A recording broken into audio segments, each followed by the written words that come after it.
Hello everyone, আসসালামু আলাইকুম। তোমাদের সবাইকে ওয়েলকাম আমাদের ভার্সিটি রিটেন স্পেশাল ক্লাসে। আজকে আমরা দেখব হায়ার ম্যাথের খুবই ইম্পর্টেন্ট একটা চ্যাপ্টার, ফার্স্ট পেপার চ্যাপ্টার 4, বৃত্ত বা সার্কেল। বৃত্ত বা সার্কেল নরমালি হচ্ছে এটা খুব কঠিন কোনো চ্যাপ্টার আমরা মনে করি না এবং কঠিন কোনো চ্যাপ্টার নাও, সহজ একটা চ্যাপ্টার। কিন্তু এই চ্যাপ্টার থেকে কিন্তু প্রতি বছরই আমাদের দেখা যায় যে ভার্সিটিতে প্রচুর প্রশ্ন আসে। এমসিকিউ যেমন আসে, এখান থেকে কিন্তু রিটেন প্রশ্ন আসে। সো যারা আমরা হচ্ছে রিটেনের প্রিপারেশন নিচ্ছি তাদের জন্য কিন্তু এই চ্যাপ্টারটা খুবই গুরুত্বপূর্ণ একটা চ্যাপ্টার। সো আমরা এই ক্লাসে আজকে দেখব যে হচ্ছে এই অধ্যায় থেকে কি ধরনের রিটেন প্রশ্ন আসতে পারে, সেগুলো আমরা কিভাবে ইজিলি সলভ করতে পারি।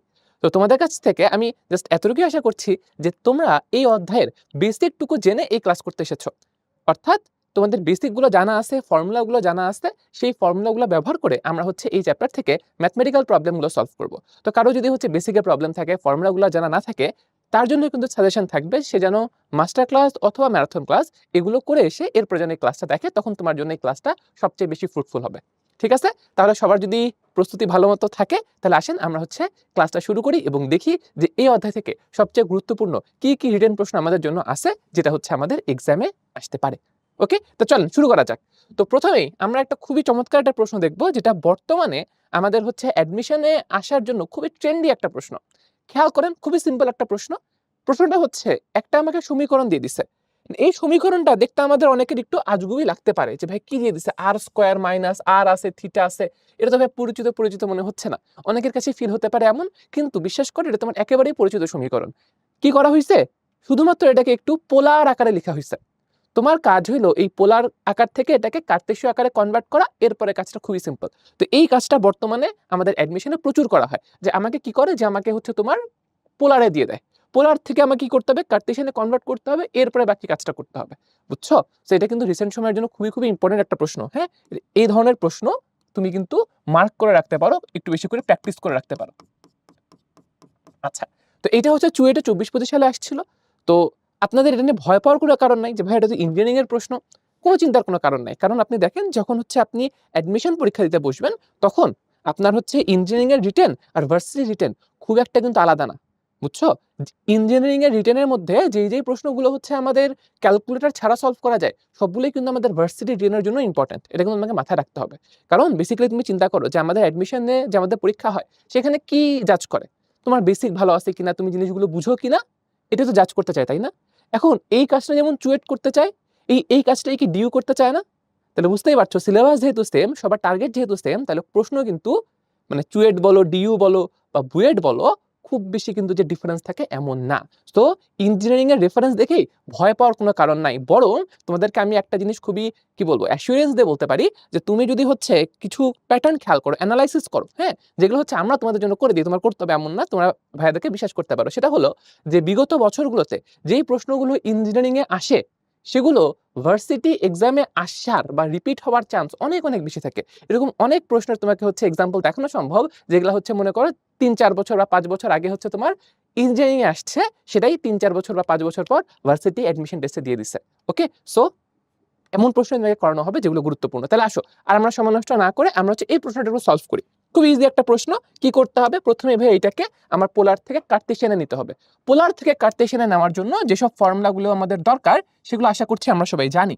একটা হচ্ছে আমাদের কি দরকার বলতো, আমরা জানি আর স্কোয়ার লেখা যায় X square plus Y square, তাই না? আর স্কোয়ার সমান এই জিনিসটা লেখা যায়।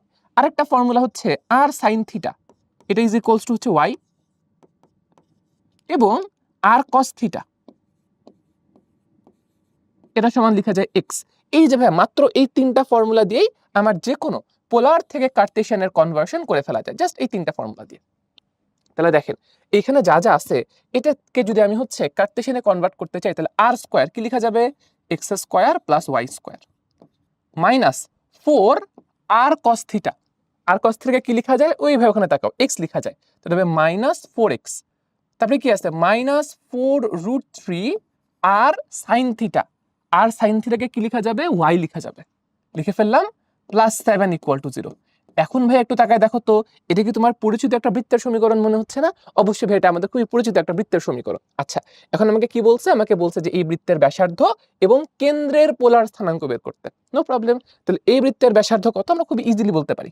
ভাইয়া বৃত্তের ব্যাসার্ধের ফর্মুলা আমরা কি জানি, তোমার এই লাইনটা এখন না লিখলেও চলবে, এখন আমি যেটা লিখতেছি এটা কি ব্যাসার্ধ বের করার formula, G square plus F square minus C. তাই তো? তুমি অ্যাডমিশনে সরাসরি ভ্যালু বসাতে পারবা। এখানে জি এর মান কত? জি মানে কি? এক্স এর সহগকে 2 দিয়ে ভাগ করলে যা হয় সেটা। তাহলে এখানে এক্স এর সহগ হচ্ছে -4, এটাকে হচ্ছে আমাদের 2 দিয়ে ভাগ করলে হবে -2। তুমি 2 লিখলেও হবে, কারণ দিন শেষে তো স্কয়ারই করবা। 2 যেই কথা মাইনাসটা কি কথা সেক্ষেত্রে। আচ্ছা, এবারে এফ স্কয়ার। এফ কি হবে তাহলে বলো তো? এফ হবে হচ্ছে -2√3, এটার স্কয়ার, মাইনাস সি হচ্ছে আমাদের ধ্রুবক পদ, এটা হচ্ছে এই যে এরকম কিছু একটা। ক্লিয়ার? এখন দেখেন তো তাহলে এখানে আর এর মানটা কত আসছে? তাহলে এখান থেকে আমি দেখতে পাচ্ছি এটা হচ্ছে 4, এটা হচ্ছে কি 4 × 3 12, তাহলে 4 + 12 16, 16 থেকে 7 গেলে কত 9, তাহলে এটা বেসিক্যালি আসতেছে হচ্ছে √9, আর √9 মানে কত 3। তাহলে আমরা কিন্তু ভাই ব্যাসার্ধের মান পেয়ে গেছি কত 3। তাহলে ব্যাসার্ধের কিন্তু মান পেয়ে গেছো কত, সেটা 3। তাহলে একটা পোরশন শেষ, r = 3। আরেকটা কি বলছে দেখো তো, কেন্দ্রের পোলার স্থানাঙ্ক বের করতে। আচ্ছা তাহলে আগে এসো কেন্দ্রটা বের করি, কেন্দ্রটা আগে বের করি, কার্তেশিয়ানেই বের করি। তাহলে কেন্দ্র কত দেখো তো, এই যে কেন্দ্র কেমনে বের করে, এক্স এর সহগকে -2 দিয়ে ভাগ, ওয়াই এর সহগকে -2 দিয়ে ভাগ, তাহলে এইটা হচ্ছে আমাদের কেন্দ্র। কিন্তু এটা হচ্ছে কেন্দ্রের কার্তেশিয়ান স্থানাঙ্ক, আমাকে কি করতে হবে, এটার পোলার স্থানাঙ্ক বের করতে হবে। তাহলে পোলার স্থানাঙ্ক খুবই ইজিলি বের করতে পারবা এখান থেকে। কেমনে ভাবে বের করব? একেবারেই কঠিন কিছু না। দেখেন আমরা কি করব, এখন এটাকে পোলারে নিয়ে যাব, কার্তেশিয়ান থেকে পোলারে নিয়ে যেতে হবে। তাহলে এখন দেখো এটা হচ্ছে আমাদের এক্স, এটা হচ্ছে আমাদের ওয়াই। তাহলে আমরা কি জানি, r = x² + y², মানে 2² + 2√3²। তাহলে কত হচ্ছে 4, আর এটা কত 12, 4 আর 12 কত 16। তাহলে √16, মানে r এর ভ্যালু কত চাচ্ছি 4, r এর ভ্যালু পাচ্ছি হচ্ছে 4। এখন কি করতে হবে ভাইয়া, থিটা বের করতে হবে। থিটা বের করতে হবে। থিটা কেমনে বের করে, প্রথমেই চেক করতে হবে যেটা কোন কোয়াড্রেন্টে বা কোন চতুর্ভাগের মধ্যে পড়ে, তাই না? কোন কোয়াড্রেন্ট বা কোন চতুর্ভাগের মধ্যে পড়ে। দেখতে পাচ্ছি এখানে ভাইয়া আমাদের ভুজও পজিটিভ, কোটীয় পজিটিভ, অ্যাবসিসও পজিটিভ, অর্ডিনেটও পজিটিভ। তাহলে এটা প্রথম চতুর্ভাগ। প্রথম চতুর্ভাগের জন্য থিটার ফর্মুলা কি, tan inverse modulus of y/x। এই যে এটা 2 2 কাটা থাকছে কত, tan inverse √3, tan inverse √3 value হচ্ছে π/3, tan ইনভার্স √3 ভ্যালু কত π/3। তাহলে দেখেন আপনার কিন্তু কেন্দ্রের পোলার স্থানাঙ্ক চলে আসলো। তাহলে কেন্দ্রের পোলার স্থানাঙ্ক কত, 4, π/3। এটা কিন্তু আপনার আরেকটা অ্যান্সার। এই দুটোই কিন্তু চাইছিল প্রশ্নে। দেখেন একেবারেই কঠিন কিছু না, খুবই সহজ, খুবই সহজ জিনিস। হ্যাঁ, ঠান্ডা মাথায় করলে একেবারেই কোথাও কোনো ঝামেলা হওয়ার কোনো সম্ভাবনা নাই। ইজি একটা প্রশ্ন। এই ধরনের প্রশ্ন যদি এক্সামে আসে, আমার মনে হয় সবাই অ্যাটেন্ড করতে পারবো, সবাই অ্যান্সার করতে পারবো। তাহলে যদি বুঝে থাকি, তাহলে চলেন আমরা হচ্ছে একটু আমাদের সামনের ম্যাথগুলো হচ্ছে একটু ট্রাই করে দেখি। আচ্ছা, আরেকটা কথা বলে নেই, যারা ইংলিশ ভার্সনে আসছে তোমাদের কিন্তু প্রতিটা প্রশ্নেরই এই যে দেখো ইংলিশের ট্রান্সলেশন এখানে দেওয়া আছে।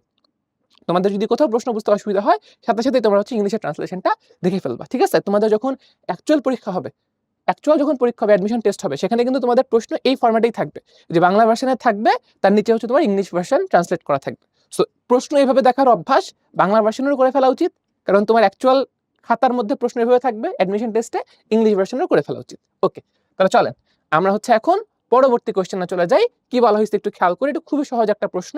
এবং এখন আমরা যে কয়েকটা প্রশ্ন এরকম দেখবো, যে প্রশ্নগুলো ছবির মাধ্যমে খুব ইজিলি সলভ করে ফেলা যায়। যে তুমি যদি জিনিসটাকে পিকচারাইজ করতে পারো, তাহলে তুমি দেখবা যে এই ম্যাথগুলো আসলে সলভ করা খুবই খুবই ইজি। মানে জিনিসটা তোমার চোখে দেখতে পারতে হবে, ঠিক আছে? তাহলে আসেন একটু দেখি কি বলছে। আমাকে বলছে যে x = 0, y = 0 এবং x = a, এই রেখা তিনটিকে স্পর্শ করে এমন বৃত্তের সমীকরণ নির্ণয় করতে হবে। তাহলে প্রথমেই তোমার মাথায় আসতে হবে যে আচ্ছা এই রেখা তিনটা দেখতে কেমন। আসেন একটু দেখি এই রেখা তিনটা দেখতে কেমন। আসেন একটু দেখি, ধরলাম যে আমাদের বৃত্ত হচ্ছে এটা, বৃত্ত হচ্ছে এটা। ভাইয়া y = 0, এটা কোন রেখা? ভাইয়া y = 0 হচ্ছে আমাদের কি x অক্ষ, তাই না? y = 0 ভাইয়া এটা কি x অক্ষের সমীকরণ হচ্ছে y = 0। x = 0 এটা কি, এটা হচ্ছে y অক্ষ। x = 0 হচ্ছে y অক্ষের সমীকরণ। এটা আমি এখানে লিখে দিচ্ছি। এটা কি x অক্ষ, x অক্ষের সমীকরণ কি, x অক্ষের সমীকরণ হলো y = 0। আর এটা হচ্ছে আমাদের y অক্ষ, y অক্ষের সমীকরণ কি x = 0। এগুলো কিন্তু ভাই একেবারে বেসিক জিনিস, সরলরেখা অধ্যায়ে আমরা পড়ে আসছি। ওকে, তাহলে এইটুকু মনে হয় আমরা সবাই বুঝি। আচ্ছা, x = a, x = a, এটা কেমন রেখা? এটা হচ্ছে y অক্ষের সমান্তরাল রেখা। তাহলে এই যে ধরলাম যে এই রেখাটা আছে এইখানে, y অক্ষের সমান্তরাল। একটু ঠিক করে নেই, ধরো এখানে আছে, হ্যাঁ বসছে এবার, ঠিক আছে?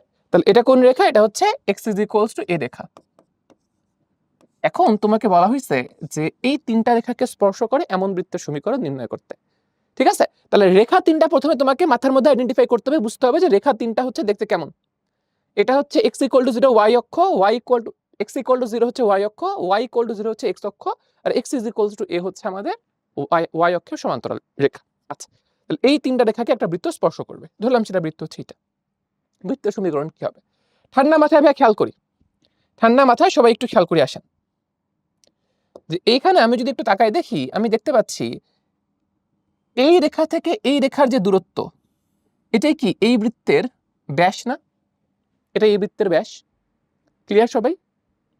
এটা নিয়ে কোনো ডাউট নাই তো কোনো। এটা হচ্ছে এই বৃত্তের ব্যাস। আচ্ছা, তাহলে এটা যদি এই বৃত্তের ব্যাস হয়, তাহলে ভাই দেখেন তো এই দূরত্বটা কত? a, x = 0 থেকে x = a, তাহলে এই দূরত্বটা কত? দূরত্বটা হচ্ছে a দূরত্ব।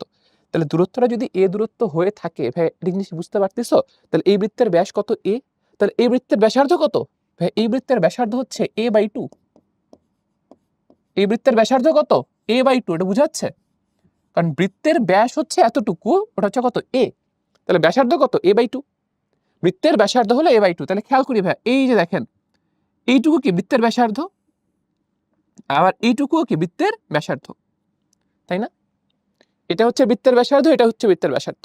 অথবা তোমার যদি এত বুঝতে অসুবিধা হয়, তুমি এভাবেও চিন্তা করতে পারো। আমরা কি শিখছিলাম? আমরা শিখছিলাম হচ্ছে যখন একটা বৃত্ত x অক্ষকে স্পর্শ করে, যখন একটা বৃত্ত x অক্ষকে স্পর্শ করে, তখন আমরা কি লিখতে পারি? x অক্ষকে যদি স্পর্শ করে, তখন আমরা লিখতে পারি হচ্ছে এই যে r = মডুলাস অফ k। আর y অক্ষকে যখন স্পর্শ করে, তখন আমরা বলতে পারি r = মডুলাস অফ h। তাহলে h কি এখানে? h হচ্ছে কেন্দ্রের ভুজ, k হচ্ছে কেন্দ্রের কোটি, মানে সেন্টারের অ্যাবসিসা, সেন্টারের অর্ডিনেট। তাহলে ঠান্ডা মাথায় দেখো ভাইয়া, তাহলে আমি এখান থেকে কি বলতে পারি? আমি এখান থেকে বলতে পারি হচ্ছে এই যে এই দূরত্বটা কি? এটা হচ্ছে কি a/2, কারণ এটা হচ্ছে রেডিয়াস। তাহলে এই দূরত্বটা হচ্ছে a/2। তাহলে আমি দেখতে পাচ্ছি যে কেন্দ্র যেটা, এই কেন্দ্রের আমাদের y অক্ষ থেকে যে দূরত্ব, সেটা হচ্ছে a/2। তাহলে কেন্দ্রের অ্যাবসিসা বা ভুজ কি হবে? a/2 হবে। এটা কি বোঝা যাচ্ছে? এটা কি বোঝা যাচ্ছে যে আমার এটা x অক্ষ বরাবর কতটুকু গেছে? a/2 পরিমাণ গেছে। তাহলে কেন্দ্রের ভুজ কত হবে? a/2। একইভাবে কেন্দ্রের কোটি, এটাও কত হবে? এটা হবে হচ্ছে a/2।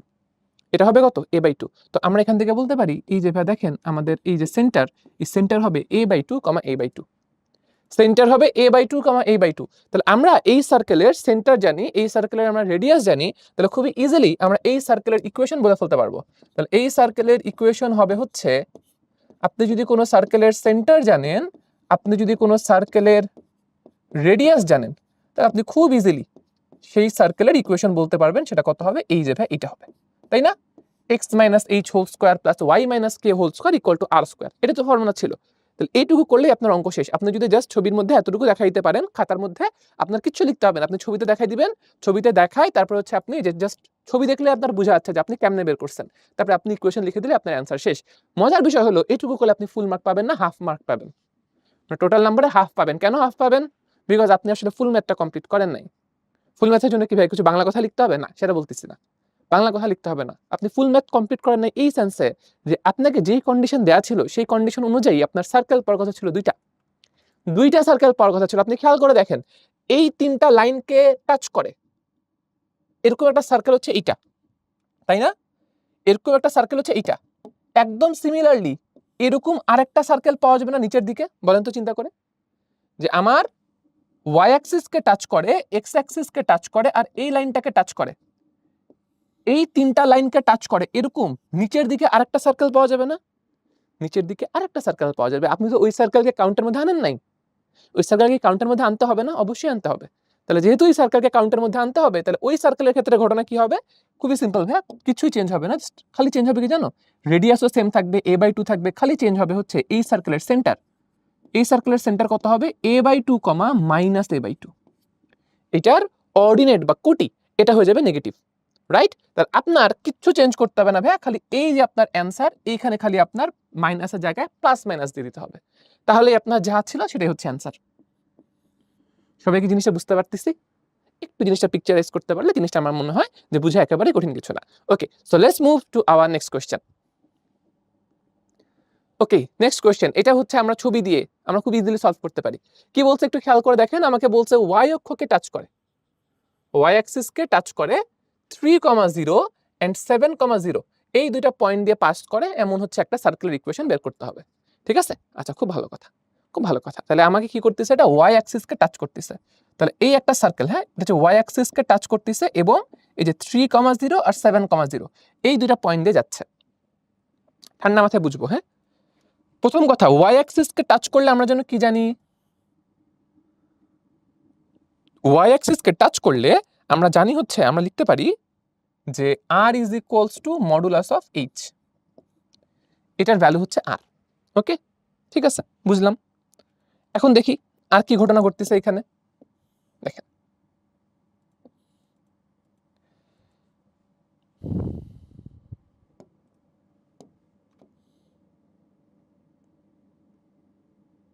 ওকে, আসেন দেখি।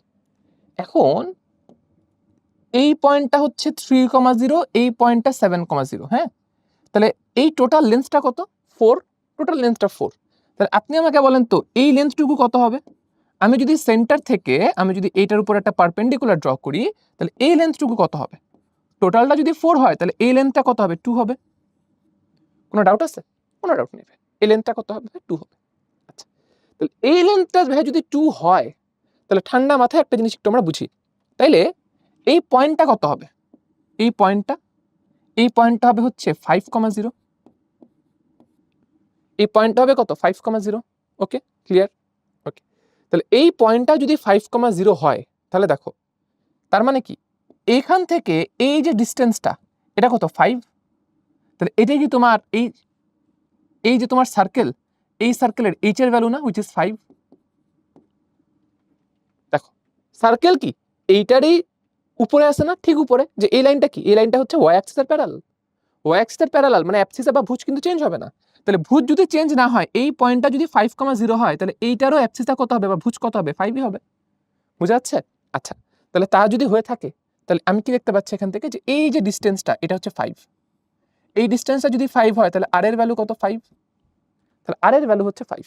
তাহলে তুমি এখন একটা সার্কেলের, তুমি হচ্ছে কেন্দ্রের ভুজ জানো, তুমি হচ্ছে তার ব্যাসার্ধ জানো, তোমার খালি কি দরকার, কোটি দরকার। তোমার তাহলে খালি কি দরকার, কোটি দরকার। কোটি কোনটা, এই যে ভাই এটা হচ্ছে কোটি, এই যে দেখেন এই লেন্থটা এটা হচ্ছে কোটি। এটা কিভাবে বের করতে পারি, পিথাগোরাস। কেমনে পিথাগোরাস, এই যে খেয়াল করে দেখেন r ইকুয়াল টু যদি 5 হয়, তাহলে এই যে এই লাইনটা আমি একটু নামকরণ করলে মনে হয় আপনাদের বুঝতে একটু ইজিয়ার হবে। ধরেন আমি এটাকে বলতেছি সি, এটাকে ধরেন বলতেছি এ, আর এটাকে এই পয়েন্টটাকে ধরেন বলতেছি বি, আর এটাকে ধরেন বলতেছি ডি। তাহলে এখন একটু খেয়াল করেন, আমি যদি বলি যে এইটুকু হচ্ছে 5, তাহলে আমরা কি এসি সমান 5 বলতে পারি না, বলতে পারি, এসি ইকুয়ালস টু 5 বলতে পারি। কারণ কি, এটা যেমন ব্যাসার্ধ, এসিও কি এই সার্কেলের ব্যাসার্ধ বা রেডিয়াস। তাহলে এসি হচ্ছে এই সার্কেলের রেডিয়াস বা ব্যাসার্ধ, এটার মান কত, 5। আর এইটুকুর মান কত দেখছিলাম, 2। তাহলে সিডি এর মান কত হবে আপনি বলেন। তাহলে বুঝতেই পারতেছি যে এটা একটা সমকোণী ত্রিভুজ, যার অতিভুজ হচ্ছে 5, এইটুকু হচ্ছে 2। তাহলে এটা কত হবে, তাহলে এটা হবে হচ্ছে ভাইয়া √5 square minus 2 square, which is √of 21। তাহলে আমরা এখান থেকে চমৎকার করে বলতে পারতেছি কি বলেন তো, আমরা এখান থেকে খুবই ইজিলি বলতে পারতেছি যে ভাইয়া আমাদের যে হচ্ছে এই সার্কেল, এই সার্কেলের হচ্ছে কোটি বা এই যে লেন্থটা, এটা কত হবে, √of 21।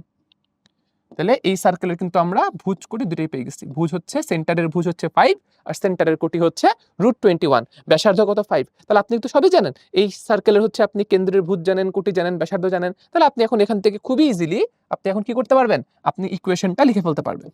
তাহলে ইকুয়েশনটা কি আসবে, ইকুয়েশনটা আসবে হচ্ছে x মাইনাস কেন্দ্রের ভুজের স্কয়ার প্লাস y মাইনাস কেন্দ্রের কোটির স্কয়ার ইকুয়াল টু ব্যাসার্ধের স্কয়ার। এটা হচ্ছে অ্যান্সার। আপনাদের আগের ম্যাথটা করে এতক্ষণে মনে হয় এই জিনিসটা বুঝে যাওয়ার কথা, যে ভাইয়া আপনি দেখছিলেন যে আগের ম্যাথে সার্কেল হইতে কয়টা, দুইটা, আমাদের দুইটা ইকুয়েশন আনতে হইছে। এইখানে আমাকে যে কন্ডিশন দেওয়া আছে, এই ক্ষেত্রে কি দুইটা সার্কেল পাওয়ার কথা না। এই যে একটা তো এই যে এইটা যেখানে আমরা সব ক্যালকুলেশন করলাম, আরেকটা কি নিচের যে dot dot dot dot dot দেওয়া যে সার্কেলটা আছে, এরকমও কি আরেকটা সার্কেল পাওয়ার কথা না। কারণ খেয়াল করেন নিচে যে ডটের সার্কেলটা আছে, এটা ওয়াই অ্যাক্সিসকে টাচ করে এবং 3,0 এবং 7,0 এই দুটা পয়েন্ট দেওয়া যায়। সো নিচে এই সেম কন্ডিশন ফিল আপ করে এরকম আরেকটা সার্কেল পাওয়া যাবে। এই সার্কেলের ক্ষেত্রে চেঞ্জ কি হবে, কিচ্ছু চেঞ্জ হবে না, খালি কি চেঞ্জ হবে জানো, ব্যাসার্ধ সেম থাকবে। আমাদের হচ্ছে এখানে ভুজ সেম থাকবে, খালি চেঞ্জ হবে কি কোটি। তাহলে এইটা হচ্ছে আমাদের এই সেন্টারটা দাঁড়াবে 5, -√21। জাস্ট কোটির ভ্যালুটা নেগেটিভ হয়ে যাবে। তাহলে এখানে কিছুই না, একদম আগের ম্যাথের মতো এখানে জাস্ট আপনার মাইনাসের জায়গায় প্লাস মাইনাস ব্যবহার করতে হবে, তাহলে আপনার অঙ্ক শেষ। বুঝছি? ছবিগুলো আমার কাছে মনে হয় যে বেস্ট ওয়ে হচ্ছে আপনি যদি একটু খাতায় ড্র করেন, আপনার যদি বেসিক ক্লিয়ার থাকে তাহলে খাতায় একবার ছবিটা ড্র করলে এরপর আপনি নিজেই ক্যালকুলেট করে বুঝতে পারবেন। আপনাদের জন্য যদি আমি শর্ট করে একবার একটু রিক্যাপ করে দেই, তাহলে দেখেন কি হচ্ছে ঘটনাটা। এখানে আমাদের এই সার্কেলটা দুইটা পয়েন্ট দিয়ে পাস করে, 3,0, 7,0, দুটোই কি এক্স অ্যাক্সিসের উপরে, রাইট? আচ্ছা, তাহলে এই দুটো পয়েন্টের মিড পয়েন্ট কত? 5,0। এই দুটো পয়েন্টের মিড পয়েন্ট হচ্ছে কি 5,0, রাইট? আচ্ছা, তাহলে একটু ঠান্ডা মাথায় দেখেন আমরা কি বলতে পারি, এই যে লাইনটা এবি, এটা কি এই বৃত্তের একটা জ্যা বা কর্ড। আমরা কি জানি? আমরা জানি হচ্ছে যে আমরা যদি কেন্দ্রের সাথে জ্যায়ের মধ্যবিন্দু যোগ করি সেটা কি হবে? লম্ব হবে। তাহলে আমি কি করছি, কেন্দ্রের সাথে এই যে এই জ্যায়ের মধ্যবিন্দু যোগ করলাম, তাহলে এই লাইনটা হচ্ছে এই রেখার উপরে লম্ব। এই রেখাটা হচ্ছে এক্স অক্ষ, তাহলে এই রেখার উপর লম্ব রেখা কি ওয়াই অক্ষ। এই রেখাটা কি ওয়াই অক্ষ। তাহলে দেখো এই পয়েন্টটা যদি 5,0 হয়, তাহলে তুমি যদি এটার ওয়াই অক্ষের সমান্তরাল বরাবর যেতে থাকো, এটা কি ওয়াই অক্ষের সমান্তরাল রেখা, তাহলে এইটা যদি 5,0 হয় এবং তুমি যদি এবার ওয়াই অক্ষের সমান্তরাল বরাবর যেতে থাকো, তাহলে আমরা কি বলতে পারি যে ভাই এখানে হচ্ছে আমাদের কেন্দ্রের যে ভুজ সেটা কত হবে? 5ই হবে, কারণ এইটা যেহেতু 5, ওয়াই অক্ষের সমান্তরাল বরাবর গেলে আমাদের ভুজের মানের কোনো চেঞ্জ হয় না। তাহলে এটা যেহেতু 5, এটা কত হবে? 5। ঠিক আছে? তাহলে ভুজ 5 মানে এই দূরত্বটা হচ্ছে 5, এই দূরত্বটা হচ্ছে বৃত্তের ব্যাসার্ধ, তাহলে ব্যাসার্ধের মান কত? 5। তাহলে ব্যাসার্ধের মান দাঁড়াচ্ছে কত? 5। তাহলে ব্যাসার্ধের মান যদি 5 হয়, ব্যাসার্ধের মান যদি 5 হয়, তাহলে আমরা এসি এটাকে কি বলতে পারি? 5 বলতে পারি। এই দূরত্বটা এটা হচ্ছে 5, এটা হচ্ছে 2, আগেই বের করছি। তাহলে এইটা 5, এটা 2, তাহলে আমরা সমকোণী ত্রিভুজের পিথাগোরাসের ফর্মুলা দিয়ে কি বলতে পারি? এই দূরত্বটা হচ্ছে √21। আর এটা কি? এটা হচ্ছে আমাদের এক্স অক্ষ থেকে কেন্দ্রের দূরত্ব, মানে হচ্ছে কেন্দ্রের কোটি। তাহলে কেন্দ্রের কোটির কত মান আসলো? √21। অঙ্ক শেষ। তুমি এখন কেন্দ্রের ভুজ জানো, কোটি জানো, ব্যাসার্ধ জানো, অঙ্ক শেষ। জাস্ট লাস্ট টাইম আরেকটা কি দেখছি, সেম শর্ত ফিল আপ করে নিচের দিকে আরেকটা বৃত্ত হইতে পারে। তাহলে এই বৃত্তের সবকিছুই সেম, তাহলে এই ক্ষেত্রে কি ছিল? বৃত্তটা ছিল এক্স অক্ষের উপরে, আর এই ক্ষেত্রে হচ্ছে বৃত্তটা এক্স অক্ষের নিচে। এজন্য আগেরটার কেন্দ্রের কোটি ছিল √21, আর এক্ষেত্রে আমাদের সেন্টারের যে অর্ডিনেট বা কোটি সেটা হচ্ছে -√21। তাহলে কিন্তু দেখেন আমাদের অ্যান্সার চলে আসতেছে। হোপফুলি আমরা পুরো জিনিসটা বুঝতে পারছি। ওকে, তাহলে এই ম্যাথটা যদি বুঝে থাকি তাহলে আমরা বেশি ইম্পর্টেন্ট একটা ম্যাথ দেখে ফেলাম। এই ম্যাথ কিন্তু ইঞ্জিনিয়ারিং এ অনেকবার আসছে, সো এটা যে আমাদের ভার্সিটি অ্যাডমিশন টেস্টে দিয়ে দিবে না এমন কিন্তু কোনো গ্যারান্টি নেই। ওকে, নেক্সট কোয়েশ্চেন চলেন একটু দেখি। নেক্সট কোয়েশ্চেন আমাকে কি বলছে? নেক্সট কোয়েশ্চেন আমাকে বলছে যে 1,1 পয়েন্ট দিয়ে যায়, 1,1 পয়েন্ট দিয়ে পাস করে এমন একটা বৃত্তের সমীকরণ, এমন একটা হচ্ছে আমাকে সার্কুলার ইকুয়েশন ডিটারমাইন করতে হবে। হ্যাঁ, যেটা এক্স অ্যাক্সিসকে টাচ করে, এক্স অ্যাক্সিসকে টাচ করে এবং যার centre x + y = 3, x + y = 3, যে আমি এখানে লিখে দিচ্ছি। এভাবে লাইন ভেঙে গেলে আমার পছন্দ হয় না, ঠিক করে দিচ্ছি। x + y = 3, এই লাইনটার উপর প্রথম চতুর্ভাগে অবস্থান করে। তাহলে সেন্টার হচ্ছে এই লাইনটার উপর এক্সিস্ট করে, ঠিক আছে? প্রথম চতুর্ভাগে, ফার্স্ট কোয়াড্রেন্টে। তাহলে অনেক কিছু বলে দিছে। তাহলে একটা একটা করে আমরা হচ্ছে এখানে কাজ করা শুরু করি। হ্যাঁ, তাহলে প্রথমেই আমরা ধরে নিচ্ছি যে আমরা যে সার্কুলার ইকুয়েশন বের করতে চাচ্ছি, তাহলে এই সার্কুলার ইকুয়েশনটা হচ্ছে দেখতে এরকম। আমরা যে সার্কুলার ইকুয়েশন বের করতে চাচ্ছি এটার ইকুয়েশন হচ্ছে x² + y² + 2gx + 2fy + c = 0, মানে সার্কুলার জেনারেল ইকুয়েশন। এটা আমরা ধরে নিচ্ছি। আচ্ছা, এখন দেখো আমাকে কি বলছে? আমাকে প্রথমেই বলছে যেটা এক্স অ্যাক্সিসকে টাচ করে। ভাই এক্স অ্যাক্সিসকে টাচ করলে আমরা কি জানি বলো তো? আমরা জানি কোন সার্কেল যদি এক্স অ্যাক্সিসকে টাচ করে তাহলে আমরা কি বলতে পারি এখান থেকে? g² = c, তাই না? কোন সার্কেল যদি এক্স অ্যাক্সিসকে টাচ করে তাহলে g² = কি হয়? c হয়। এটা ফর্মুলা। আচ্ছা, এরপর কি বলছে? সেটা 1,1 পয়েন্ট দিয়ে পাস করে, 1,1 পয়েন্ট দিয়ে পাস করে। তাহলে এই যে 1,1 দিয়ে এই লাইনটাকে স্যাটিসফাই করে ফেলো। যেহেতু 1,1 সার্কেলের উপরে একটা পয়েন্ট, তাহলে অবশ্যই এই পয়েন্টটা দিয়ে এই ইকুয়েশনটা স্যাটিসফাই করবে। তাহলে এখানে x এর জায়গায় বসান 1, y এর জায়গায় বসান 1। তাহলে কি হচ্ছে? 1² + 1² + 2g × 1 + 2f × 1 + c = 0। ঠিক আছে? তাহলে এখান থেকে ক্যালকুলেট করলে কি আসতেছে? 2g + 2f, 2g + 2f + c, এটা কত? 1 আর 1 2, এই পাশে নিয়ে যাব, নিয়ে গেলাম, কত হচ্ছে? -2। 2g plus 2f plus c is equals to -2। আচ্ছা, নেক্সট লাইন কি বলছে? নেক্সট লাইন বলছে এই সার্কেলের কেন্দ্র এই রেখার উপর লাই করে, এই রেখার উপর অবস্থান করে। আচ্ছা ভাই, এই সার্কেলের কেন্দ্র কত? এই যে এই সার্কেলটা, এটার কেন্দ্র কত?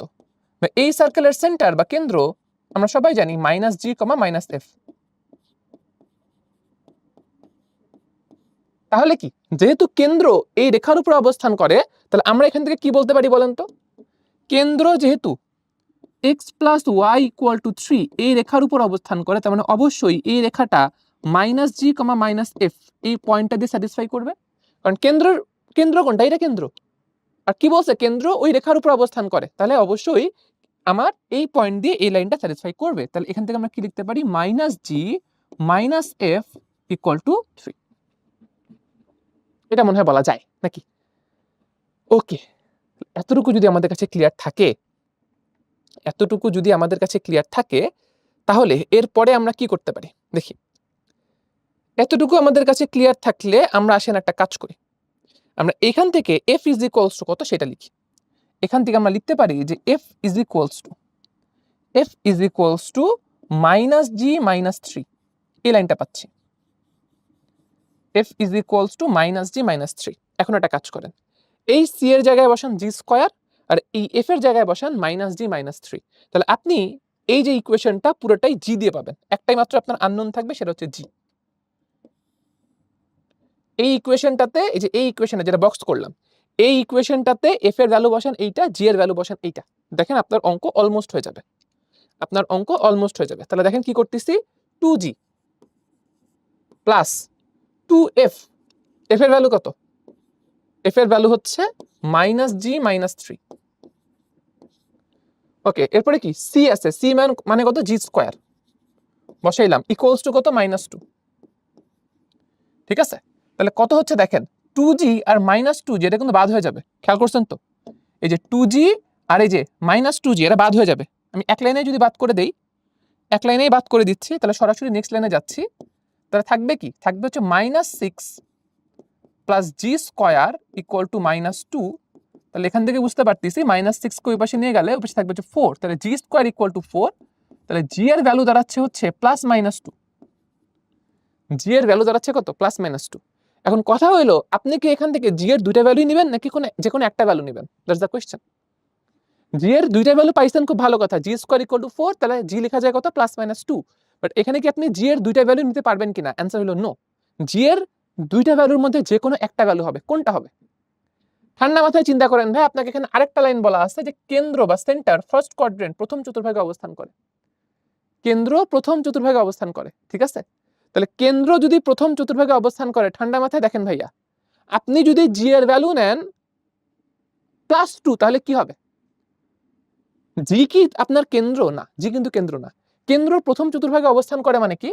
কেন্দ্র প্রথম চতুর্ভাগে অবস্থান করে মানে হচ্ছে কেন্দ্রের ভুজার কোটি কি হবে? পজিটিভ হবে। কেন্দ্র হচ্ছে -g আর -f। তাহলে -g আর -f এটা পজিটিভ হইতে হবে, রাইট? এটা পজিটিভ হইতে হবে। আচ্ছা, তাহলে এখন আপনি যদি g নিজেই পজিটিভ নেন, আপনি যদি ধরেন g এর ভ্যালু নেন 2, g এর ভ্যালু 2 নিলে ভুজ কি হবে? -2 হবে না? ভুজ কি মাইনাস হইতে পারবে যেহেতু প্রথম চতুর্ভাগে অবস্থান করে না? হইতে পারবে না। তাহলে আপনাদেরকে আমি একটা ট্রিক শিখাই দিচ্ছি, এটা অবশ্যই মনে রাখবেন, দেখবেন যে আপনাদের কাজ করা অনেক ইজি হয়ে গেছে। দেখেন, এই হচ্ছে আপনাদের কি Axis, x Axis, y Axis, ঠিক আছে? তাহলে দেখেন, এখান থেকে আমি যদি আপনাদেরকে বলি এইখানে কি হচ্ছে, ফার্স্ট কোয়াড্রেন্টে কি হবে? ফার্স্ট কোয়াড্রেন্টে জিও হবে নেগেটিভ, এফও হবে নেগেটিভ। যদি আপনাদেরকে বলে দেয় যে কেন্দ্র হচ্ছে প্রথম চতুর্ভাগে অবস্থান করে ফার্স্ট কোয়াড্রেন্টে, তাহলে বুঝবেন জি এর ভ্যালু হবে নেগেটিভ, এফ এর ভ্যালু হবে নেগেটিভ। যদি দ্বিতীয় চতুর্ভাগ বলে তাহলে কি হবে? দ্বিতীয় চতুর্ভাগে আমরা জানি কি, দ্বিতীয় চতুর্ভাগে আমরা জানি অ্যাবসিসা হয় হচ্ছে নেগেটিভ। তাহলে এই ক্ষেত্রে জি আসবে হচ্ছে আপনার পজিটিভ আর এফ আসবে হচ্ছে আপনাদের নেগেটিভ। এখানে কি হবে? এখানে হবে দুটোই পজিটিভ, জিও পজিটিভ এবং এফও পজিটিভ। আর এখানে কি হবে? এখানে হবে জি নেগেটিভ, ফোর্থ কোয়াড্রেন্টে হবে জি নেগেটিভ আর এফটা হবে পজিটিভ। এইটা হচ্ছে আপনারা সবাই একটু মাথায় সেট করে রাখেন। তাহলে এইটা যদি মাথায় সেট করে রাখেন, তাহলে দেখেন আমাদেরকে যেহেতু বলছে যে প্রথম চতুর্ভাগ, তাহলে প্রথম চতুর্ভাগে আমি কি শিখতেছি? জিও নেগেটিভ নিতে হবে, এফও নেগেটিভ নিতে হবে। তাহলে জি এর এখান থেকে আমরা কি করব, নেগেটিভ ভ্যালুটা নিব। আমরা এখান থেকে জি এর নেগেটিভ ভ্যালুটা নিব। তাহলে জি ইজ ইকুয়ালস টু কত, -2। তাহলে জি ইজ ইকুয়ালস টু যদি -2 হয় তাহলে সি এর ভ্যালু কত, সি ইজ ইকুয়ালস টু হচ্ছে জি স্কয়ার। তাহলে সি ইজ ইকুয়ালস টু হবে -2 স্কয়ার, মানে সি এর ভ্যালু দাঁড়াচ্ছে কত, 4। আর এফ এর ভ্যালু কত থাকবে দেখো, F is equals two -g -3। তাহলে এফ ইজ ইকুয়ালস টু হবে মাইনাস, জি এর ভ্যালু হচ্ছে -2 আর এখানে কত আছে, -3। তাহলে এটা হচ্ছে 4 - 3 which is 1। তাহলে আপনি এখন জি সি এফ সবগুলোর মান জানেন, বসায় দেন, অ্যান্সার চলে আসবে। বসাই দিলেই আপনার হচ্ছে সার্কেলের ইকুয়েশন চলে আসবে। তাহলে দাঁড়াচ্ছে X square plus Y square plus 2gx, G এর ভ্যালু -2, সেটা হবে -4x। 2fy, এফ এর ভ্যালু কত, এফ এর ভ্যালু হচ্ছে একটু ওয়েট করে দাঁড়ান, এফ এর ভ্যালু -d -3 মাইনাস, ও আচ্ছা এখানে তো ভুল লিখছি, এটা 1 না, -1 হবে, তাই তো বলি। এফ ও তো নেগেটিভ হওয়ার কথা, এটা -1 হবে, তাই না? দেখো 2 - 3 -1 হবে, ঠিক আছে। আচ্ছা তাহলে কত হচ্ছে, -4x, এটা হবে -2y, আর সি এর ভ্যালু কত, 4 +4 = 0। এটা হচ্ছে অ্যান্সার, এটা হচ্ছে অ্যান্সার। তো ম্যাথটা একটু বড়, বাট প্র্যাকটিস করলে এটা কিন্তু করে ফেলা যাবে। এবং যেহেতু আমরা এখানে বুঝাইতে অনেক সময় লাগছে নিছি, এগুলো কিন্তু আপনার লিখতে হবে না। হ্যাঁ, এগুলো আপনার লিখতে হবে না, আপনি চাইলে এখান থেকে লাইন স্কিপ করতে পারেন। সো মোটামুটি হচ্ছে আপনাদের ম্যাথ এতটুকু। তো এখানে আপনি কয় লাইন লিখছেন, এখানে 1 লাইন 2 লাইন, এইখানে ধরেন 3 লাইন, এখানে 2 line 5 line 6 line, so 5-6 line math তো আপনার করতেই হবে। ওকে, ম্যাথটা খুব বেশি বড় না, বাট যেহেতু আমরা প্রতিটা স্টেপে অনেক কিছু এক্সপ্লেইন করছি, এজন্য আপনার কাছে একটু বড় মনে ফিল হইতে পারে। বাট এটা কিন্তু আমাদের এইচএসসি লেভেলের খুব কমন একটা ম্যাথ। এটা এইচএসসি তে খুব কমন একটা ম্যাথ, যারা এইচএসসি তে হচ্ছে ভালো মতো চ্যাপ্টারটা কভার করছি, তাদের কাছে এই ম্যাথটা নতুন লাগার কথা না। এইচএসসি তো আমরা প্রতিটা বই এই ম্যাথটা কিন্তু আছে। ওকে, ঠিক আছে। সো এই ম্যাথটা ইম্পর্টেন্ট, সো আশা করি সবাই দেখে রাখলাম। চলেন চলে যাচ্ছে আমাদের নেক্সট কোশ্চেনে। দেখি নেক্সট কোশ্চেনে কি বলা আছে। নেক্সট কোশ্চেনে আমাকে বলা আছে দুইটা পয়েন্ট দিয়ে দিছে 5,2 এবং -3,4। দুটো পয়েন্ট দিয়ে আমাকে বলছে যে এই দুটো পয়েন্ট দিয়ে পাস করে এবং আমাদের সার্কেলের সেন্টার এক্স অ্যাক্সিসের উপর লাই করে। সার্কেলের সেন্টার এক্স অ্যাক্সিসের উপরে লাই করে, নো প্রবলেম। তাহলে সার্কেলের সেন্টার যদি এক্স অ্যাক্সিসের উপর লাই করে তাহলে আমরা কি বলতে পারি বলেন তো? এক্স অ্যাক্সিসের উপরে আমরা কি জানি, অর্ডিনেট 0 হয়। তাহলে অর্ডিনেট 0 মানে কি, F is equals two 0। Ordinate 0 মানে এফ ইজ ইকুয়ালস টু 0, এটা আমরা বলতে পারি। আর বৃত্তের সমীকরণ ধরে নির্ণয় করতে বলছে। তাহলে দুইটা পয়েন্ট দিয়ে পাস করে, এক্স অ্যাক্সিসের উপরে সেন্টার আছে, নো প্রবলেম। তাহলে দেখেন আমরা প্রথমেই কি করব, আমরা প্রথমেই ধরে নিব যে আমাদের সার্কেলের ইকুয়েশন এটা হচ্ছে X square plus Y square plus 2gx plus 2fy। ঠান্ডা মাথায় খেয়াল করো, এফ এর ভ্যালু যেহেতু 0, তাহলে আপনি কিন্তু বুঝতে পারতেছেন যে আপনার আলটিমেটলি যেহেতু এফ 0, তাহলে এই টার্মটা কত হয়ে যাবে, 0 হয়ে যাবে, মানে এই টার্মটা থাকবে না। সো আপনি এই টার্মটাকে চাইলে ইগনোর করতে পারেন। ওকে, এবার আসেন, যেহেতু আমাকে কি বলছে 5,2 পয়েন্ট দিয়ে পাস করে, তাহলে আমরা 5,2 পয়েন্ট দিয়ে এই ইকুয়েশনকে স্যাটিসফাই করতে পারি। তাহলে এক্স এর জায়গায় বসান 5, ওয়াই এর জায়গায় বসান 2।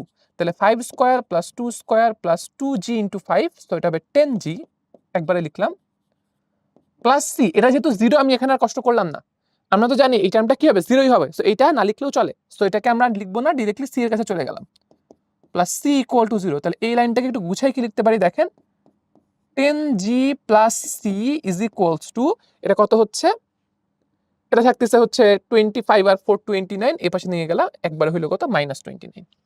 এবার আসো -3,4 এই পয়েন্ট দিয়ে পাস করে। তাহলে এক্স এর ভ্যালু -3, ওয়াই এর ভ্যালু হচ্ছে 4। তাহলে কি হচ্ছে, এখানে থাকবে হচ্ছে 2gx, তাহলে এক্স এর ভ্যালু -3 বসাও, তাহলে হবে -6g plus C equal to 0। তাহলে এখান থেকে আমরা লিখতে পারি -6g plus C is equals to, এটা হচ্ছে 25, এই পাশে নিয়ে গেলে -25। এবার একটা কাজ করেন, এই দুটো ইকুয়েশনকে মাইনাস করে দেন, তাহলে সি টার্মটা চলে যাবে।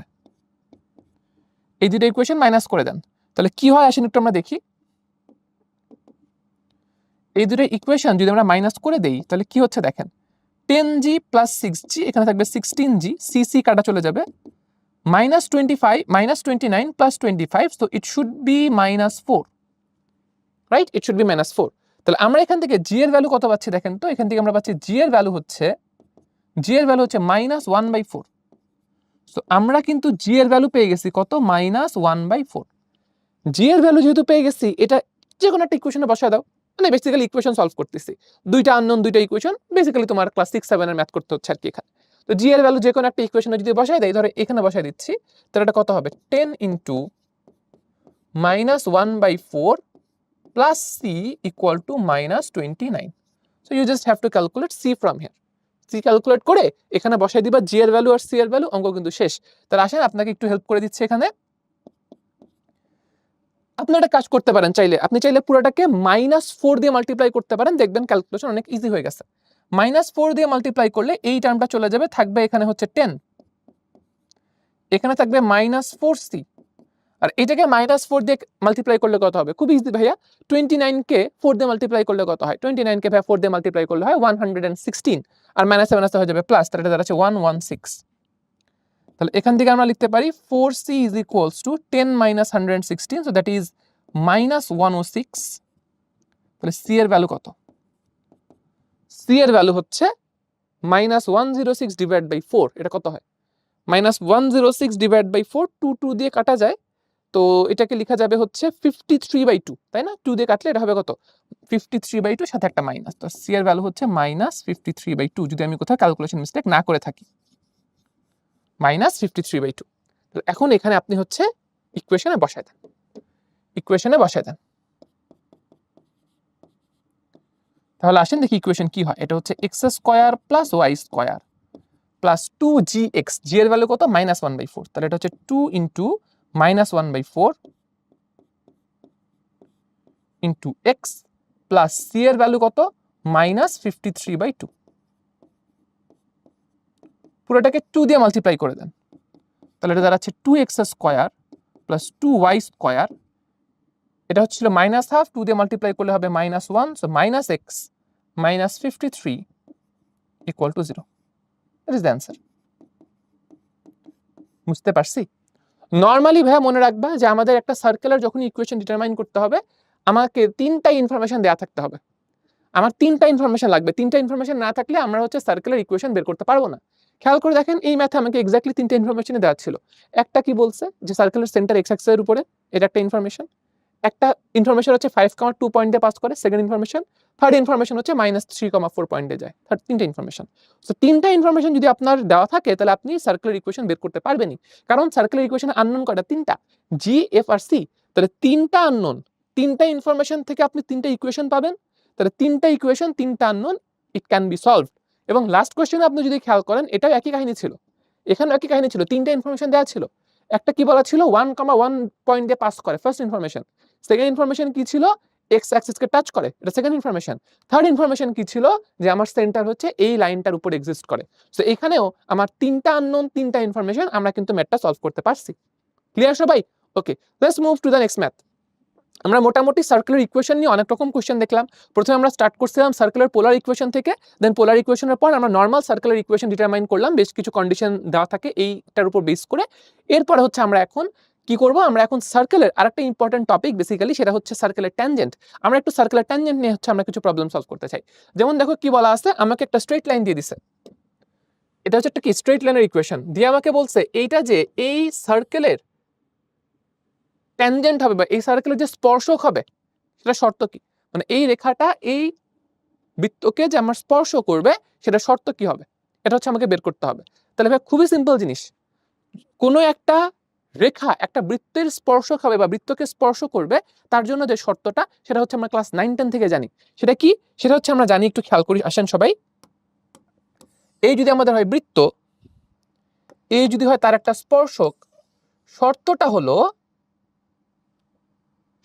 হলো ভাইয়া যে আমাদের কেন্দ্র থেকে এই স্পর্শকের লম্ব দূরত্ব কত হবে? কেন্দ্র থেকে এই স্পর্শকের লম্ব দূরত্ব হবে হচ্ছে বৃত্তের ব্যাসার্ধের সমান। That is the condition.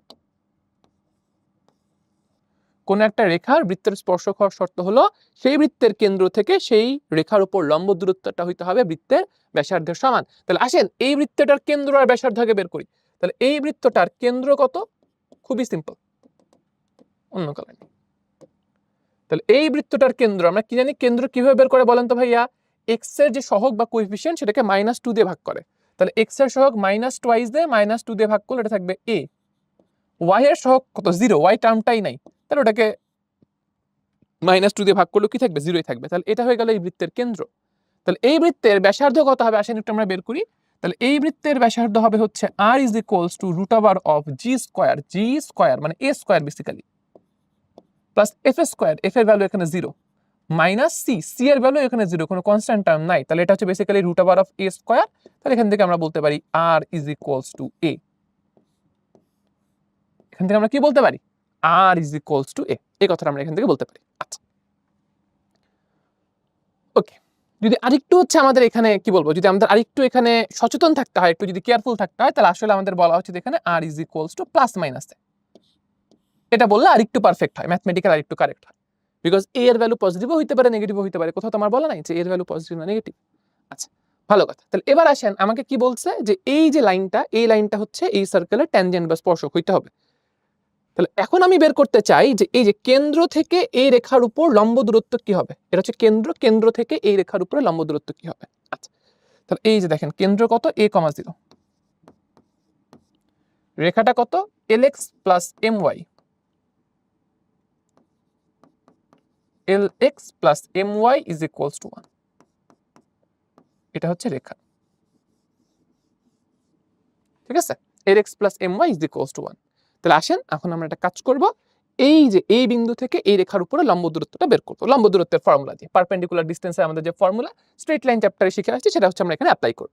তাহলে সুন্দর করে ভাইয়া কি করতে হয়, মডুলাস অফ, উপরে কি করতে হবে, x এর জায়গায় বসাইতে হবে হচ্ছে a, তারপরে হচ্ছে y এর জায়গায় বসাইতে হবে হচ্ছে 0, 1টাকে এই পাশে নিয়ে আসবা লেফট সাইডে, সো দ্যাট ইজ -1। নিচে থাকবে কি, নিচে থাকবে হচ্ছে √of ওই লাইনের x এর কোএফিসিয়েন্টের স্কয়ার প্লাস y এর কোএফিসিয়েন্টের স্কয়ার। বৃত্তের যদি স্পর্শক হয় তাহলে শর্ত কি, যে এই যে এটা কি কেন্দ্র থেকে ওই রেখার উপর লম্ব দূরত্ব, এইটা সমান কত হইতে হবে, এটা সমান হইতে হবে বৃত্তের ব্যাসার্ধের সমান। বৃত্তের ব্যাসার্ধ কত, বৃত্তের ব্যাসার্ধ হচ্ছে +- a, বৃত্তের ব্যাসার্ধ হচ্ছে +- a। তাহলে দেখেন একটা কাজ করেন, সুন্দর করে এই জিনিসটাকে এখানে নিয়ে যান, সুন্দর করে এই জিনিসটাকে এখানে নিয়ে যান। আসলে +- a বলাটাও আসলে একটু ভুল হয়ে যায়। এটাকে আসলে আরো যদি ম্যাথমেটিক্যালি আমি কারেক্ট থাকতে চাই, আমার কি বলা উচিত জানো, আরো ম্যাথমেটিক্যালি কারেক্ট থাকতে চাইলে আমার বলা উচিত মডুলাস অফ a। এটা বললে সবচেয়ে বেশি কারেক্ট হয়, এটা বললে সবচেয়ে বেশি কারেক্ট হয় যে r = যে আমরা মডুলাস অফ a বলি, কারণ আমরা কি জানি ভাই r এর ভ্যালুটা কি হইতে হবে, পজিটিভই হইতে হবে। তো মডুলাস অফ a বললে সবচেয়ে বেটার। হ্যাঁ, আচ্ছা, তাহলে এখানে আমরা মডুলাস অফ a বলি। এবার একটা কাজ করব আমরা নেক্সট লাইনে, সেটা হচ্ছে এইটাকে এই পাশে নিয়ে যাব, ক্রস মাল্টিপ্লাই করব, মানে আর গুণন করব, করে স্কয়ার করে দিব। তাহলে দেখো কি হচ্ছে, এই পাশে আছে হচ্ছে al - 1, তাহলে আমরা স্কয়ার করে দিচ্ছি কিন্তু বোথ সাইডে। তাহলে এখানে থাকবে হচ্ছে al - 1 হোল স্কয়ার। এই পাশে কি থাকবে, modulus of a K square করলে হবে a স্কয়ার।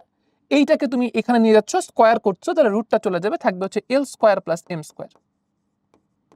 আসেন ক্যালকুলেশন করি, তাহলে কি থাকছে এখানে, এটাকে ছোটবেলার a - b হোল স্কয়ারের ফর্মুলায় ফেলো, থাকবে এরকম কিছু একটা। ডান পাশে থাকবে a square l square plus a square m square. আপনি হয়তো খেয়াল করছেন দুই পাশ থেকে a স্কয়ার l স্কয়ার কাটা চলে যাবে, ঠিক আছে। তবে কি থাকছে, তবে এখান থেকে থাকছে হচ্ছে লাস্ট লাইন, যেটা সেটাই হচ্ছে অ্যান্সার। তাহলে এখান থেকে স্পর্শ করার শর্ত হচ্ছে a square m square plus 2al - 1 = 0। এটাই হচ্ছে আমাদের স্পর্শ করার শর্ত, যে আমাদের যেই সরল রেখাটা দেওয়া আছে সেটা যে আমার হচ্ছে এই বৃত্তটাকে স্পর্শ করবে, তার শর্ত হলো এইটা। যদি এইটা হয় তাহলে স্পর্শ করবে, এটা না হলে স্পর্শ করবে না। খুবই সিম্পল, এইটুকুই হচ্ছে অ্যান্সার। শর্ত কি, এটা হচ্ছে শর্ত, এটা হচ্ছে অ্যান্সার। বুঝতে পারছি? ক্লিয়ার হচ্ছে সবাই? ওকে, হোপফুলি সবাই ক্লিয়ার। যদি সবাই ক্লিয়ার থাকি, let's move to our next question. যদি সবাই ক্লিয়ার থাকি তাহলে চলেন আমরা হচ্ছে আমাদের পরবর্তী কোয়েশ্চেনে চলে যাচ্ছি। নেক্সট কোয়েশ্চেন আমাকে কি বলছে, নেক্সট কোয়েশ্চেন আমাকে বলছে যে দেখাও যে এই যে একটা সরলরেখার সমীকরণ দিয়ে দিছে, এটা হচ্ছে এই বৃত্তকে স্পর্শ করে। আমরা মাত্র স্পর্শ করার শর্তগুলো দেখে আসছি, ঠিক আছে। এরপর আরেকটা কথা বলছে, সেটা হচ্ছে স্পর্শবিন্দুর স্থানাঙ্ক বের করা। তাহলে একটা একটা করে কাজ শেষ করি। প্রথমে দেখাই যে এই যে রেখাটা, এটা এই বৃত্তকে স্পর্শ করে। তো আমরা কি দেখে আসলাম আগের ম্যাথেই, যে ভাই স্পর্শর ঘটনা, এটা মানেই হচ্ছে কি, কেন্দ্র আর ব্যাসার্ধটা বের করে নাও এবং দেখাও যে কেন্দ্র থেকে লম্ব দূরত্ব ব্যাসার্ধের সমান। তাহলে এই বৃত্তের কেন্দ্র কি হবে, এই বৃত্তের কেন্দ্র কত, চোখেই দেখা যাচ্ছে এক্স এর সহগকে -2 দিয়ে ভাগ, ওয়াই এর সহগকে -2 দিয়ে ভাগ, কেন্দ্র হচ্ছে 2,3 আর ব্যাসার্ধ কি হচ্ছে? ব্যাসার্ধ এটা দাঁড়াচ্ছে √of g square plus f square minus c, এরকম। তাহলে কত হচ্ছে? এটা দাঁড়াচ্ছে 4 আর 9 13, 13 থেকে 12, 13 থেকে 13 আর যোগ 12 25। তাহলে এটা হচ্ছে কত? r ইকুয়ালস টু √25, মানে r এর ভ্যালু থাকছে কত? 5। √25 মানে r এর ভ্যালু হচ্ছে 5। এবার কেন্দ্র থেকে এই রেখার উপর লম্ব দূরত্ব, কেন্দ্র থেকে এই রেখাটার উপর লম্ব দূরত্ব, তাহলে কত হবে সেটা? তাহলে সেটা হবে হচ্ছে মডুলাস অফ 3 ইন্টু এক্স এর জায়গায় 2 বসাবো, ওয়াই এর জায়গায় 3 বসাবো, প্লাস 7, নিচে থাকবে হচ্ছে √of উপরের সমীকরণে এক্স এর সহগের স্কয়ার প্লাস ওয়াই এর সহগের স্কয়ার, পুরোটার উপর রুট। এটার মান কত হবে? আমরা জানি এই যে কেন্দ্র থেকে এই রেখার উপর লম্ব দূরত্ব এটা হবে ব্যাসার্ধের সমান, তাহলে এটা ইকুয়াল টু আমরা কি বলতে পারি? 5, তাই তো? এটার মানে কত? 5। তাহলে দুই পাশে গুণ করে ফেলো, তাহলে কি থাকছে দেখো। আচ্ছা, দুই পাশে গুণ করার কিছু নেই, আমাকে জাস্ট কি দেখাইতে হবে? দেখাইতে হবে যে লম্ব দূরত্ব ব্যাসার্ধের সমান। তাহলে এই লম্ব দূরত্বটা কত হয়? লম্ব দূরত্বটা কত হয় সেটা দেখাইলে তো হচ্ছে। তাহলে লম্ব দূরত্ব কত দেখো, 6 আর কত 12, 18, 18 আর 7 25, তাহলে উপরে আছে কত? মডুলাস অফ 25, আর নিচে আছে কত? √25, সেটা কত? 5। তাহলে 25 ভাগ 5 কত হচ্ছে? 5। তাহলে এটাই কি আমাদের ব্যাসার্ধের সমান? তাহলে আমাদের কিন্তু দেখানো হয়ে গেল। এই যে কেন্দ্র থেকে লম্ব দূরত্ব, এটা কি? এটা হচ্ছে কেন্দ্র থেকে লম্ব দূরত্ব, সেন্টার থেকে পারপেন্ডিকুলার ডিসটেন্স, কেন্দ্র থেকে লম্ব দূরত্ব। তো আমরা কি দেখতে পাচ্ছি যে কেন্দ্র থেকে এই সরলরেখার উপর লম্ব দূরত্ব হচ্ছে ব্যাসার্ধের সমান। তার মানে কি? তার মানে হচ্ছে এই রেখাটা এই বৃত্তকে স্পর্শ করে, দেখানো হয়ে গেল। আচ্ছা, এরপরে কি বলছে দেখো, এরপরে বলছে স্পর্শ বিন্দুর স্থানাঙ্ক বের করো। স্পর্শ বিন্দুর স্থানাঙ্ক বের করতে বলছে। এখন এই কাজটা কেমনে করবা? এই কাজটা কেমনে করবা দেখেন, খুবই সিম্পল, খুবই সিম্পল। আমরা কি জানি?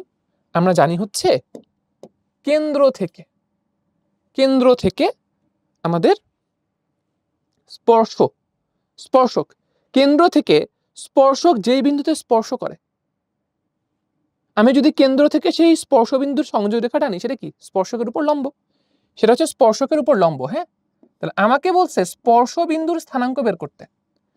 একটু মনোযোগ দিয়ে খেয়াল করো ভাই। ধরো আমি বলতেছি যে আমাদের এই স্পর্শকের সমীকরণ হচ্ছে সিডি, স্পর্শকের সমীকরণ আমি বললাম সিডি।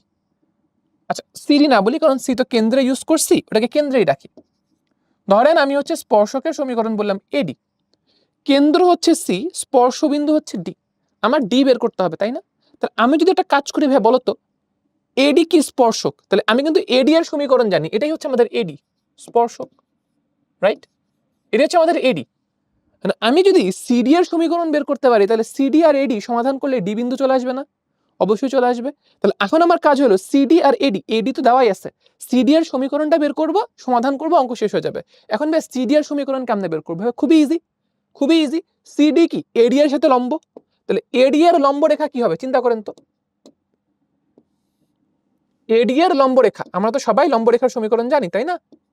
তাহলে দেখেন এডি এর লম্ব রেখা হবে হচ্ছে 4x - 3y, 4x - 3y plus k = 0 দিয়ে করতে পারো, বাট অ্যাডমিশন এত কষ্ট দরকার নাই। এই পাশে 4x - 3y, কেন্দ্রের তো স্থানাঙ্ক জানো 2,3, কেন্দ্রের স্থানাঙ্ক কত? 2,3। তাহলে আমি কি জানি? আমরা জানি হচ্ছে এমন যদি আমাদের কোনো সমীকরণ হয়, তোমরা হচ্ছে ম্যাথস ক্লাসে দেখছো, এমন যদি কোনো সমীকরণ হয় যেটা হচ্ছে আমাদের কোনো একটা রেখার সাথে লম্ব রেখা এবং কোনো একটা নির্দিষ্ট বিন্দু দিয়ে যায়, তাহলে কে ধরে করার আর কোনো দরকার নেই, এটা এইচএসসি লেভেলে করছো, ঠিক আছে। এখন কি করবা? এই যে 3x + 4y + 7 = 0, এটা লম্ব রেখা দেখতে কেমন হবে? 4x - 3y, এইচএসসি তে কি করছো? প্লাস কে ধরে করছো। এখন কি করবা? 4x - 3y দিয়ে কে না দিয়ে ইকুয়াল দিবা। এরপর এই যে বাম পাশে যা লিখছো ডান পাশে তাই লিখবা, খালি x এর জায়গায় লিখবা যেই ভুজ দিয়ে যায় সেইটা, y এর জায়গায় লিখবা যেই কোটিতে যায় সেইটা। তাহলে x এর জায়গায় বসাবো হচ্ছে 2 আর y এর জায়গায় বসাবো হচ্ছে 3। তাহলে আমরা সিডি রেখার সমীকরণ পেয়ে গেলাম। কত হচ্ছে? 4x - 3y, এটা কত? 8 - 9 মানে -1, এই পাশে নিয়ে আসো, তাহলে +1 = 0। তাহলে এটা হচ্ছে সিডি রেখার সমীকরণ। তাহলে এডি রেখার সমীকরণ হচ্ছে এইটা, সিডি রেখার সমীকরণ হচ্ছে এইটা। দুটো সলভ করলেই ডি এর স্থানাঙ্ক চলে আসবে। দুটো সলভ করলে কি হবে? ডি এর স্থানাঙ্ক চলে আসবে। তাহলে ধরেন এটাকে আমি বলতেছি হচ্ছে আমাদের 1 নম্বর ইকুয়েশন, এটাকে ধরেন বলতেছি আমরা আমাদের 2 নাম্বার ইকুয়েশন।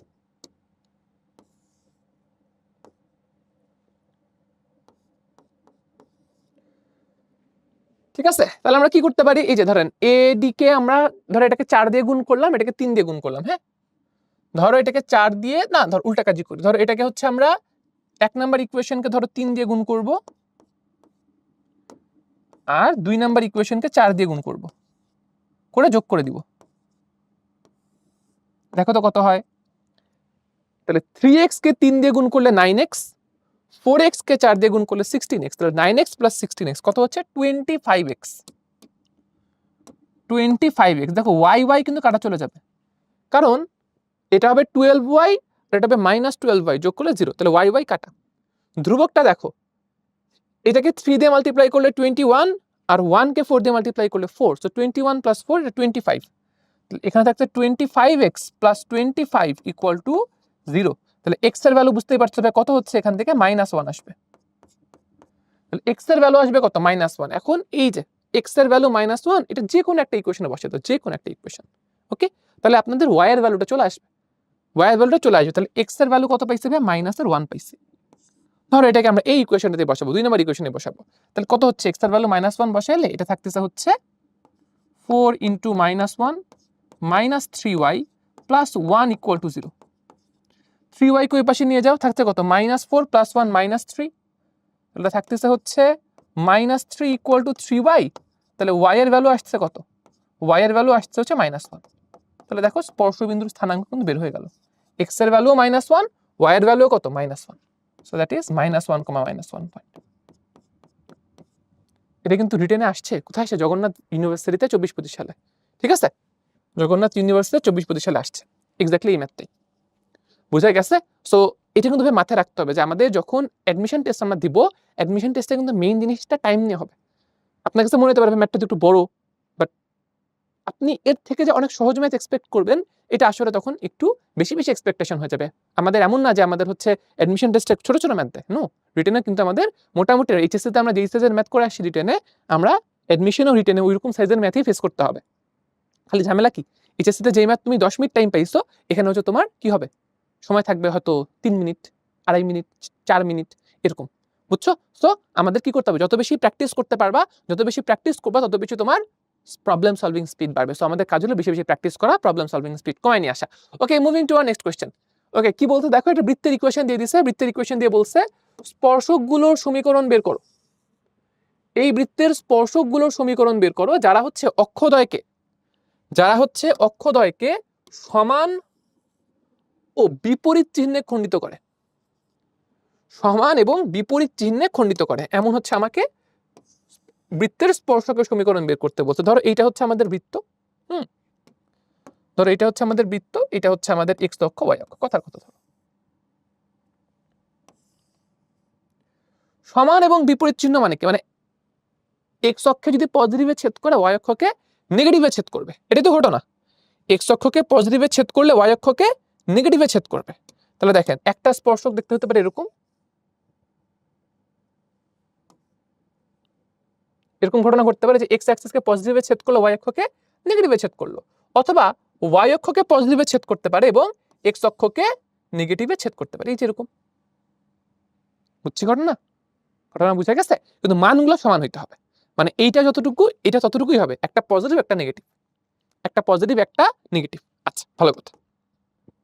তাহলে দেখেন, তাহলে আমরা এই ধরনের ইকুয়েশনের ক্ষেত্রে আমরা কি বলতে পারি, আমরা এই ধরনের ইকুয়েশনের ক্ষেত্রে বলতে পারি, এই ধরনের ইকুয়েশন দেখতে কেমন হবে, যে আমরা যদি বলি যে হচ্ছে একটা সরলরেখার সমীকরণ, এটা হচ্ছে x/a plus y/b is equals two 1।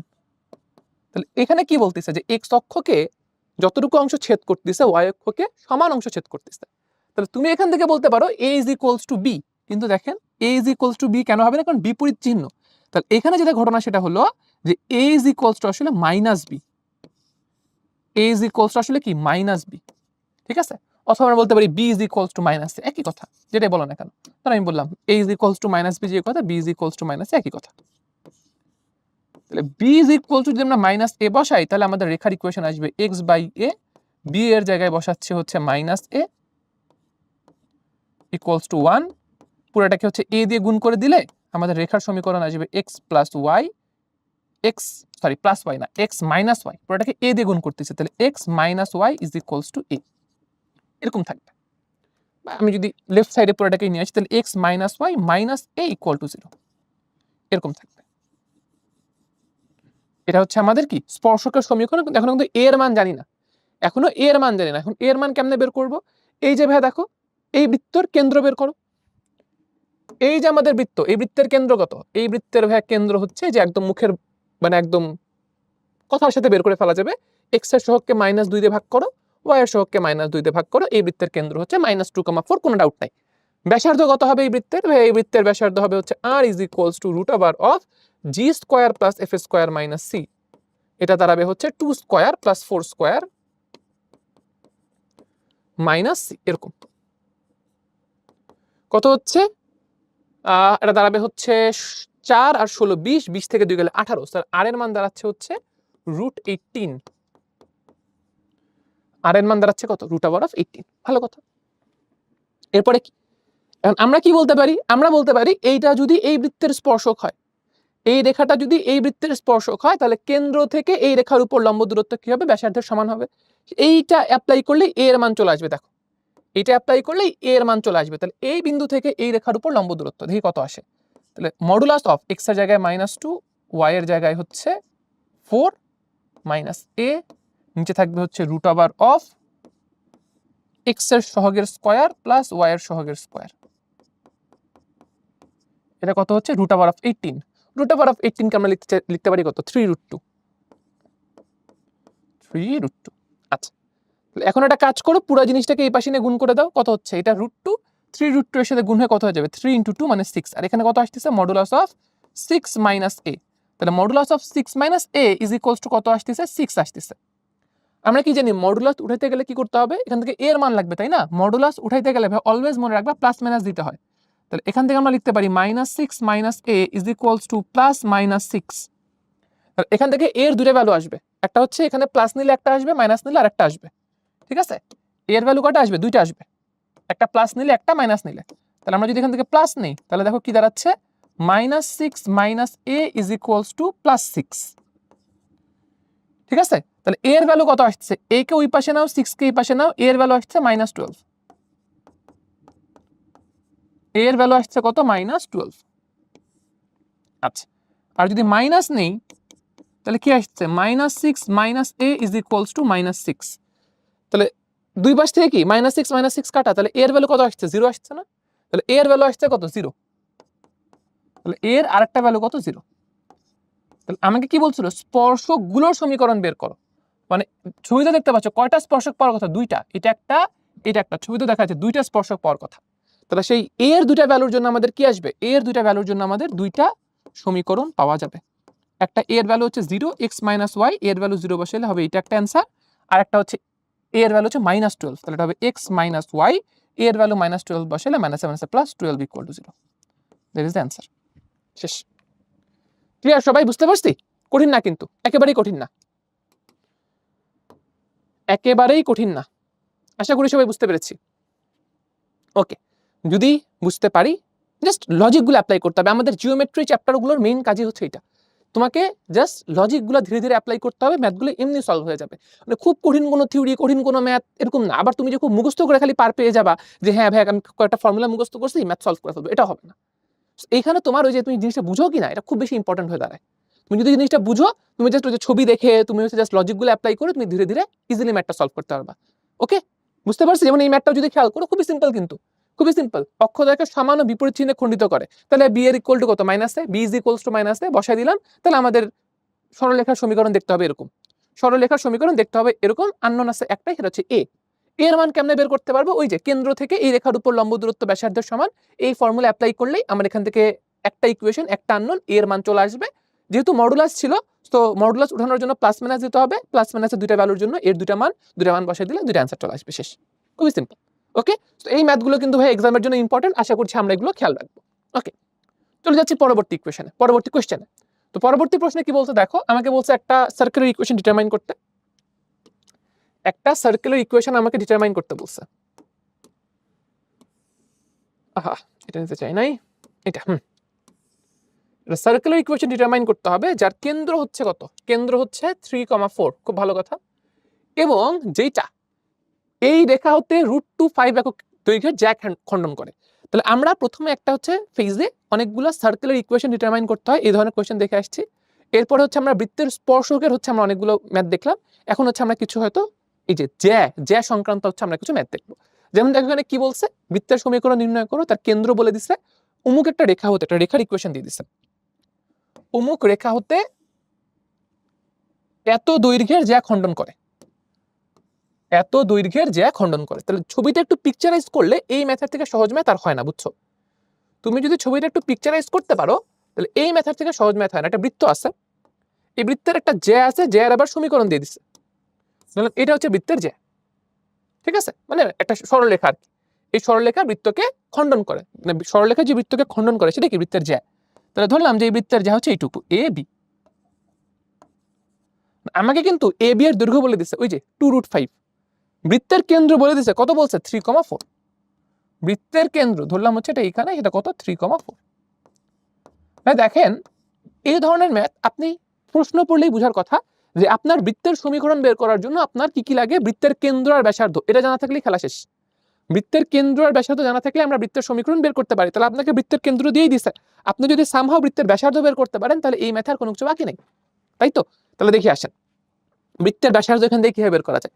আমাকে এই জ্যায়ের দৈর্ঘ্য বলে দিচ্ছে, ওকে। এখন আমরা একটা কাজ দেখতে পারি, খেয়াল করেন, মনোযোগ দিয়ে খেয়াল করেন সবাই। আমি যদি এই কেন্দ্র থেকে এই জ্যায়ের উপর একটা লম্ব অঙ্কন করি, আমি কি এই লম্বের দৈর্ঘ্য বের করতে পারবো? অবশ্যই বের করতে পারবো, তাই না? এটা বিন্দু, রেখা, বিন্দু থেকে রেখার উপর লম্ব দূরত্ব ইজিলি বের করতে পারবো। ধরলাম যে এটা কোন বিন্দুতে ছেদ করে, ধরলাম এটা হচ্ছে ডি বিন্দুতে ছেদ করে, ধরলাম এই বিন্দু হচ্ছে ডি বিন্দু, ওকে। আচ্ছা, ভালো কথা। আবার একটু খেয়াল করে দেখেন ভাইয়া, এসি এই দৈর্ঘ্যটাকে আমি জানি, বের করতে পারবো, কিন্তু এসি কি এখানে বৃত্তের ব্যাসার্ধ না? তাহলে বৃত্তের সরি এসি বের করতে হবে, এসি বের করতে হবে। তাহলে এটা যে বৃত্তের ব্যাসার্ধ, এটা বের করতে পারলে খেলা শেষ, ওকে।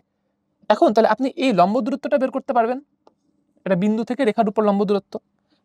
এডি যদি আপনি জানেন, এডি, তাহলে কিন্তু আপনি পিথাগোরাস দিয়ে আর বের করতে পারবেন, রাইট? এডি কেমনে বের করবেন? দেওয়াই আছে, কই দেওয়া আছে ভাইয়া? জ্যায়ের দৈর্ঘ্য আপনাকে বলা আছে কত, 2√5। এডি কি জ্যায়ের মধ্যবিন্দু না? ডি হচ্ছে জ্যায়ের মধ্যবিন্দু, তাহলে এডি কি জ্যায়ের অর্ধেক হবে।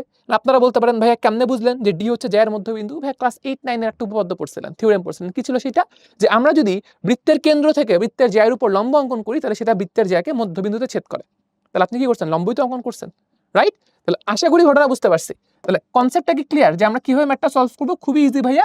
এখান থেকে আমি যাচ্ছি এসি এর ভ্যালুটা বের করতে। আমরা এখান থেকে খুবই ইজিলি লিখতে পারি যে এসি ইজ ইকুয়ালস টু বা আর ইজ ইকুয়ালস টু, আচ্ছা এসি লিখি, এখানে এসি ইজ ইকুয়ালস টু আমাদের কি বলা যাবে দেখো, রুট ওভার অফ পিথাগোরাসের formula AD square plus CD square, AD square plus CD square. তাহলে এডি মানে কত? এডি মানে হচ্ছে যেখানে একটু সাইডে বের করে নিয়ে আসেন, এবি, এবি হচ্ছে প্রশ্নে বলা আছে যে এবি হচ্ছে 2√5। তাহলে বুঝতেই পারতেছি এবি মানে হচ্ছে 2 ইন্টু এডি। তাহলে এডি এর মান কত হবে? 2 দিয়ে ভাগ করো, তাহলে এডি এর মান হচ্ছে √5। তাহলে এডি ভাইয়া ইজিলি বের হয়ে গেল, সেটা কত, √5। এখন আসেন সিডি বের করতে হবে। সিডিও ভাই খুবই ইজি, এটা বিন্দু থেকে একটা রেখার উপর লম্ব দূরত্ব। তাহলে সিডি ইজ ইকুয়ালস টু কি হচ্ছে, সিডি হচ্ছে উপরে থাকবে মডুলাস অফ এক্স এর জায়গায় 3, ওয়াই এর জায়গায় 4 minus 3, root over of X এর সহগের স্কয়ার প্লাস ওয়াই এর সহগের স্কয়ার। তাহলে সিডি এর মান কত আসছে দেখেন তো, উপরে আসছে কত, 9 minus 16 minus 9 minus 3, sorry 9 minus 16 minus 3, so 9 minus 19। তাহলে উপরে হচ্ছে মডুলাস অফ মাইনাস 10 আর নিচে হচ্ছে 5। তাহলে উপরে 10 নিচে 5, তাহলে সিডি এর মান কত, 2। তাহলে আপনি এখন এখানে সবকিছুর মান জানেন, সিডি এর মান জানেন, এডি এর মান জানেন, বসায় দেন, অঙ্ক শেষ।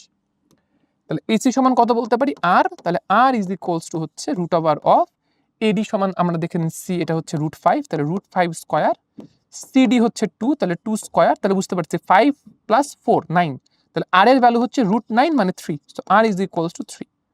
আপনাকে বের করতে বলছে বৃত্তের সমীকরণ।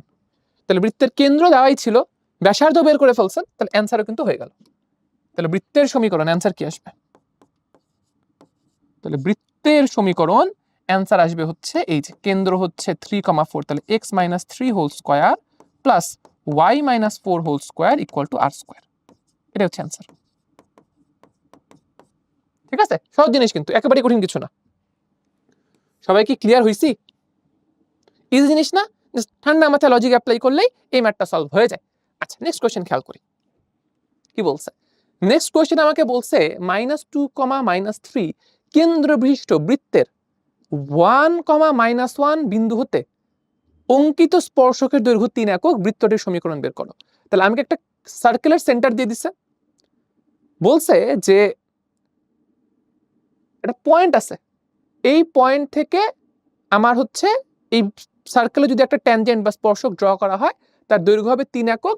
আমাকে বলছে বৃত্তের সমীকরণ নির্ণয় করতে। আচ্ছা, প্রথম কাজ ছবিটা আঁকায় ফেলো। ছবিটা তুমি যদি পিকচারাইজ করতে পারো তাহলে দেখবা ম্যাথটা খুব ইজি হয়ে গেছে। তাহলে আসেন আমরা একটু পিকচারাইজ করার ট্রাই করি। তাহলে আমাকে একটা সার্কেলের ইকুয়েশন বের করতে হবে, এবং আগের ম্যাথের মতোই আমাকে সার্কেলের সেন্টার দিয়ে দিছে। তাহলে আমি কিন্তু বুঝতে পারতেছি এখান থেকে যে আমি যদি সামহাও এখন ব্যাসার্ধটা বের করতে পারি, আমি যদি সামহাও এই সার্কেলের ব্যাসার্ধ বের করতে পারি, তাহলেই খেলা শেষ। ওকে, তাহলে এখন এই সার্কেলের বাইরের একটা পয়েন্ট আছে 1, -1, ধরলাম এটা হচ্ছে পি একটা পয়েন্ট। এখন আমাকে বলছে যে এই পয়েন্ট থেকে এই সার্কেলের উপরে আমি যদি একটা স্পর্শক ড্র করি, এই পয়েন্ট থেকে আমি যদি এই সার্কেলের উপরে একটা স্পর্শক ড্র করি, তাহলে তাহলে সেই স্পর্শকের দৈর্ঘ্য কত হবে? ধরো আমি এই পয়েন্টটাকে বলতেছি হচ্ছে, কি বলবো, ধরো আমি এটাকে বললাম ধরো ডি। তাহলে এই পিডি এর আমাকে দৈর্ঘ্য বলছে কত? 3 একক। তাহলে পিডি এর আমাকে দৈর্ঘ্য কত বলছে? 3 একক। বলে দিচ্ছে। ওকে, কি করতে পারি? ছবিটা আঁকানো যদি আমি শেষ করি, আপনারা নিজেরাই বুঝে ফেলবেন আমাদের টার্গেটটা আসলে কি। এটা কাজ করেন, কেন্দ্রের সাথে ডি পয়েন্ট কানেক্ট করেন, আর কেন্দ্রের সাথে সি পয়েন্ট কানেক্ট করেন। আমরা কি জানি? আমরা জানি হচ্ছে বৃত্তের ব্যাসার্ধ, সিডি কি বৃত্তের ব্যাসার্ধ না? সিডি হচ্ছে বৃত্তের ব্যাসার্ধ। আমরা জানি বৃত্তের ব্যাসার্ধ বৃত্তের স্পর্শকের সাথে 90 ডিগ্রি অ্যাঙ্গেল ক্রিয়েট করে। তাহলে এই অ্যাঙ্গেলটা হবে 90 ডিগ্রি, এটা নিয়ে কোনো ডাউট নেই। এই অ্যাঙ্গেলটা কত হবে? 90 ডিগ্রি হবে। যদি আমার ছবিতে পারফেক্টলি 90 ডিগ্রি হয় না, বাট দ্যাটস নট মানে এটা ম্যাটার না। আমার ছবিতে মানে ছবিতে তোমার হইতে হবে এমন কোনো দরকার নেই, তুমি বুঝলেই হচ্ছে এটা কি 90 ডিগ্রি। তাহলে এটা যদি 90 ডিগ্রি হয়, ভাই খেয়াল করেন সিডি এটাই কি বৃত্তের ব্যাসার্ধ না? সিডি হচ্ছে বৃত্তের ব্যাসার্ধ।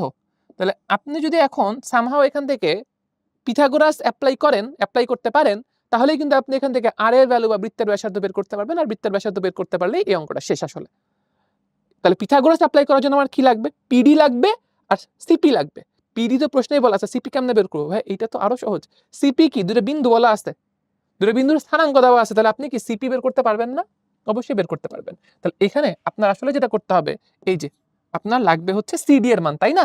তাহলে সিডি সমান কত? রুট ওভার অফ, সিডি সমান বলা যাবে রুট ওভার অফ অতিভুজ কোনটা? এইটা, সমকোণের বিপরীত বাহু অতিভুজ। তাহলে এটা হচ্ছে root over of CP square minus DP square. এটাই তো, এটাই তো।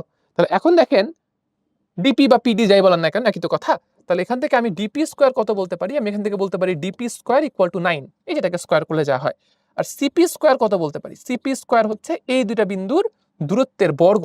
তাহলে এটা হবে হচ্ছে ভুজের difference, -2 - 1 whole square plus -3 - plus 1 whole square.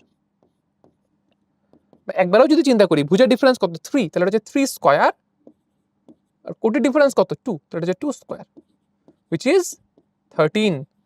তাহলে সিপি স্কয়ার কত পাইলাম? 13। বসায় দাও ভাই, ভ্যালু বসায় দাও, অঙ্ক শেষ।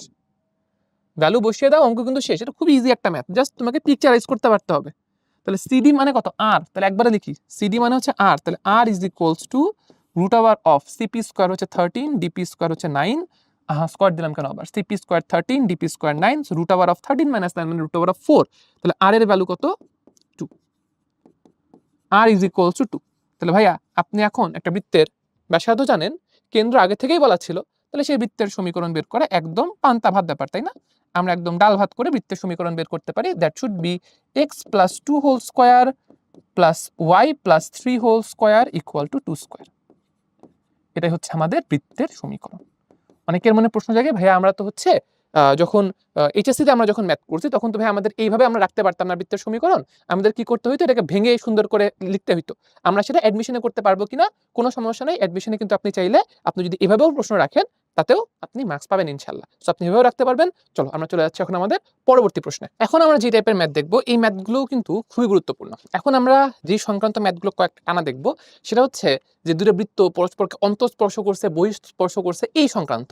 এবং এটার ফর্মুলাগুলো তোমরা হচ্ছে 9 10ও শিখছো কিন্তু। এবং এই ম্যাথগুলো কিন্তু আমাদের এই যে অ্যাডমিশন বা এইচএসসি এটার জন্য খুবই গুরুত্বপূর্ণ। অ্যাডমিশনে রিসেন্ট কয়েক বছর এখান থেকে প্রচুর পরিমাণে প্রশ্ন আসতেছে। অ্যাডমিশনে আমাদের হচ্ছে তুমি ঢাকা ইউনিভার্সিটি বলো অথবা ইভেন তুমি যদি ইঞ্জিনিয়ারিং ইউনিভার্সিটিগুলোর কথাও বলো, সেখানেও দেখা যাচ্ছে যে রিটেনে এই টপিক থেকে প্রচুর প্রশ্ন আসে। যেমন তুমি যদি গত বছরের ঢাকা ভার্সিটির প্রশ্নটাই খেয়াল করো, মানে তোমাদের ইমিডিয়েট সিনিয়র যারা 24-25 ব্যাচ, তাদের ক্ষেত্রেও কিন্তু এই টপিক থেকে প্রশ্ন চলে আসছে। কি বলছে একটু খেয়াল করো, এই প্রশ্নটা আমরা একটু সলভ করি। আমাকে বলছে যে দেখাও যে দুটো বৃত্তের আমাকে হচ্ছে ইকুয়েশন দিয়ে দিছে। দুটো বৃত্তের ইকুয়েশন দিয়ে আমাকে বলছে যে দেখাও যে এরা হচ্ছে পরস্পরকে স্পর্শ করে। দেখাও যে এরা হচ্ছে পরস্পরকে স্পর্শ করে। এরপর আমাকে বলছে হচ্ছে যে এদের স্পর্শ বিন্দুর স্থানাঙ্ক বের করতে। আচ্ছা, আমরা কিন্তু জানি স্পর্শ কয় রকম হয়, দুই রকম হয়। আমি একটু ছোট্ট করে লিখে দিচ্ছি, একটু রিভিশন হয়ে যাবে তোমাদের। একটা হচ্ছে বহিঃস্পর্শ, স্পর্শ হয় দুই রকম বৃত্তের ক্ষেত্রে, বৃত্তের স্পর্শ হয় দুই রকম। একটা হচ্ছে বহিঃস্পর্শ, মানে দুটা বৃত্ত বাইরে থেকে একটা আরেকটাকে স্পর্শ করছে। এই ক্ষেত্রে কি হয়, এই ক্ষেত্রে যেটা আমাদের ম্যাথমেটিক্যাল কন্ডিশন সেটা হচ্ছে যে বৃত্তের কেন্দ্রের মধ্যবর্তী দূরত্ব, আমি ধরে নিচ্ছি একটা বৃত্তের কেন্দ্র C1, একটা বৃত্তের কেন্দ্র C2, তাহলে বৃত্তের কেন্দ্রের মধ্যবর্তী দূরত্ব এটা হয় হচ্ছে বৃত্তের ব্যাসার্ধের যোগফলের সমান। এটা হচ্ছে বহিঃস্পর্শের ক্ষেত্রে, ঠিক আছে। আর আমরা যদি অন্তঃস্পর্শের কথা বলি, অন্তঃস্পর্শ মানে হচ্ছে একটা বৃত্ত আর একটা বৃত্তের ভিতরে, এটা হচ্ছে ভিতর থেকে স্পর্শ করে আসে, বুঝছো।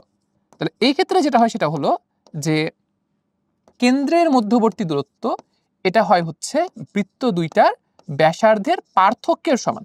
আমি বিয়োগ না দিয়ে ডিফারেন্স সাইন কেন দিছি বা পার্থক্য সাইন কেন দিছি, কারণ এখানে ভাই R1 বড় নাকি R2 বড় তো আমি জানি না, তাই না। তো যেটা বড় সেটা থেকে বিয়োগ, ঠিক আছে। আচ্ছা, তাহলে এই হচ্ছে আমাদের বহিঃস্পর্শ এবং অন্তঃস্পর্শের শর্ত।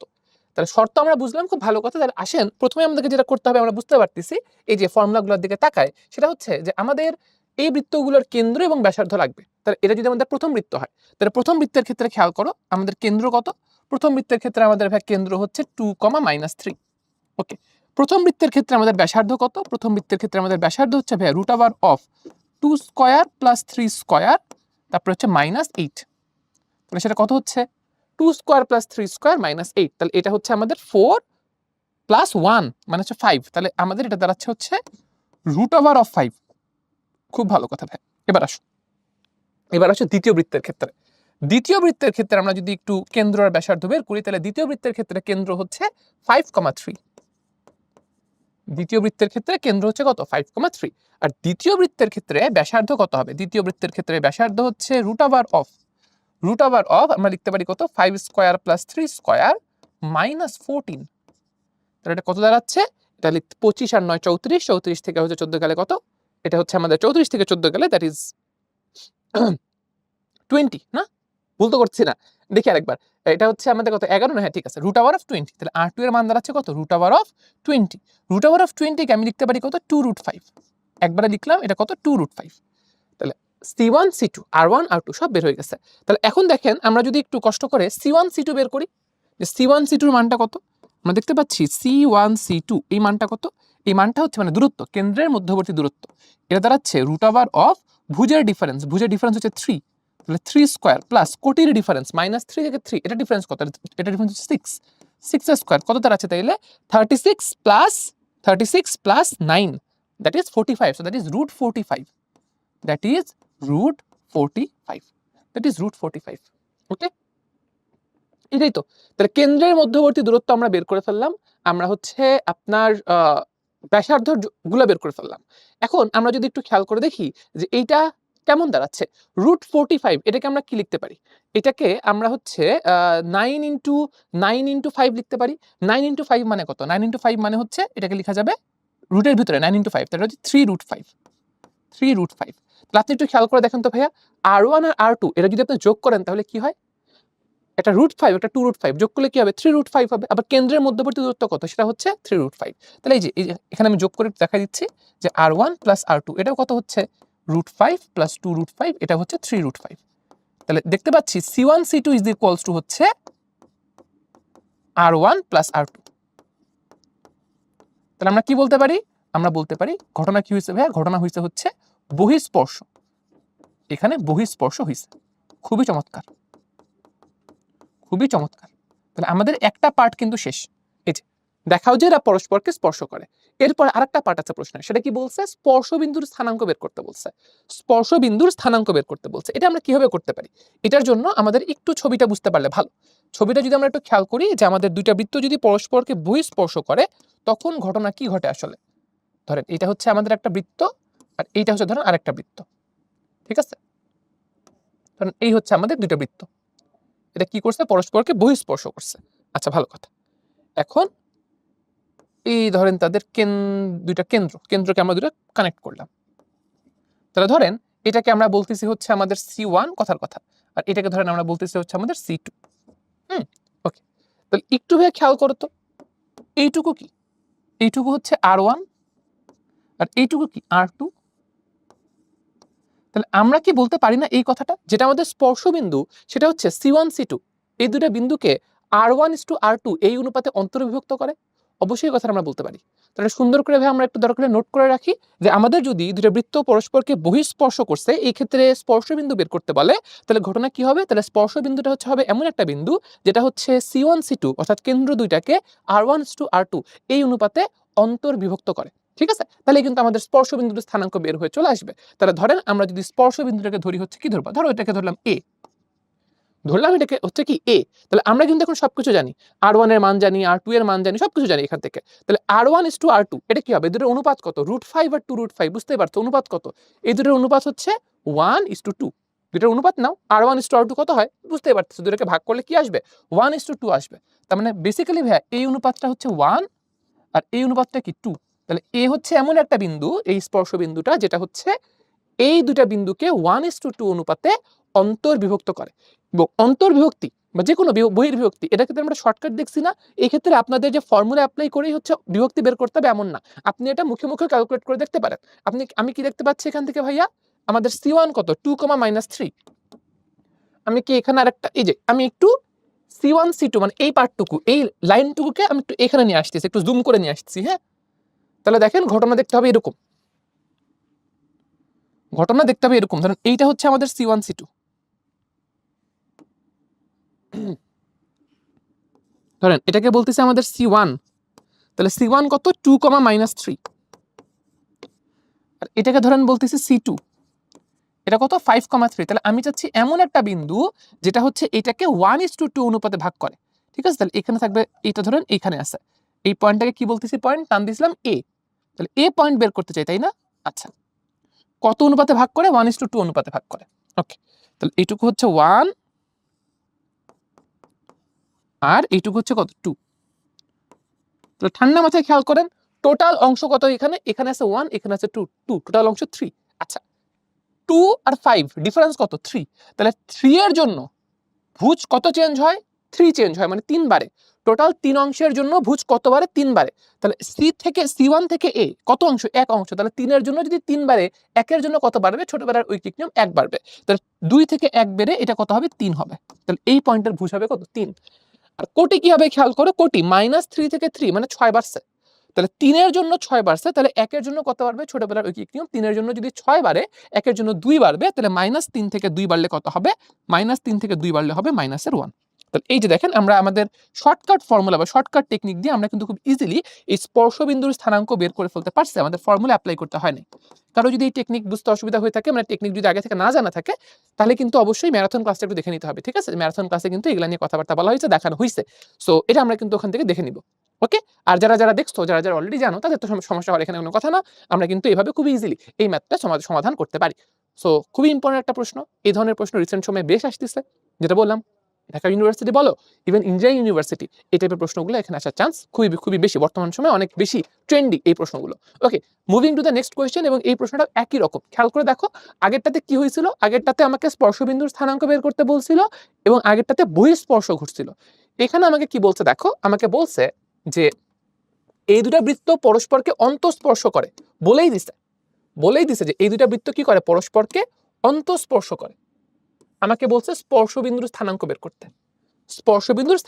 করতে বলছে। আচ্ছা, অন্তঃস্পর্শ করলে ছবিটা কেমন হয় একটু তোমাদেরকে দেখাই। ধরো এটা হচ্ছে একটা বৃত্ত, এইটার ভিতরে থাকবে আরেকটা বৃত্ত,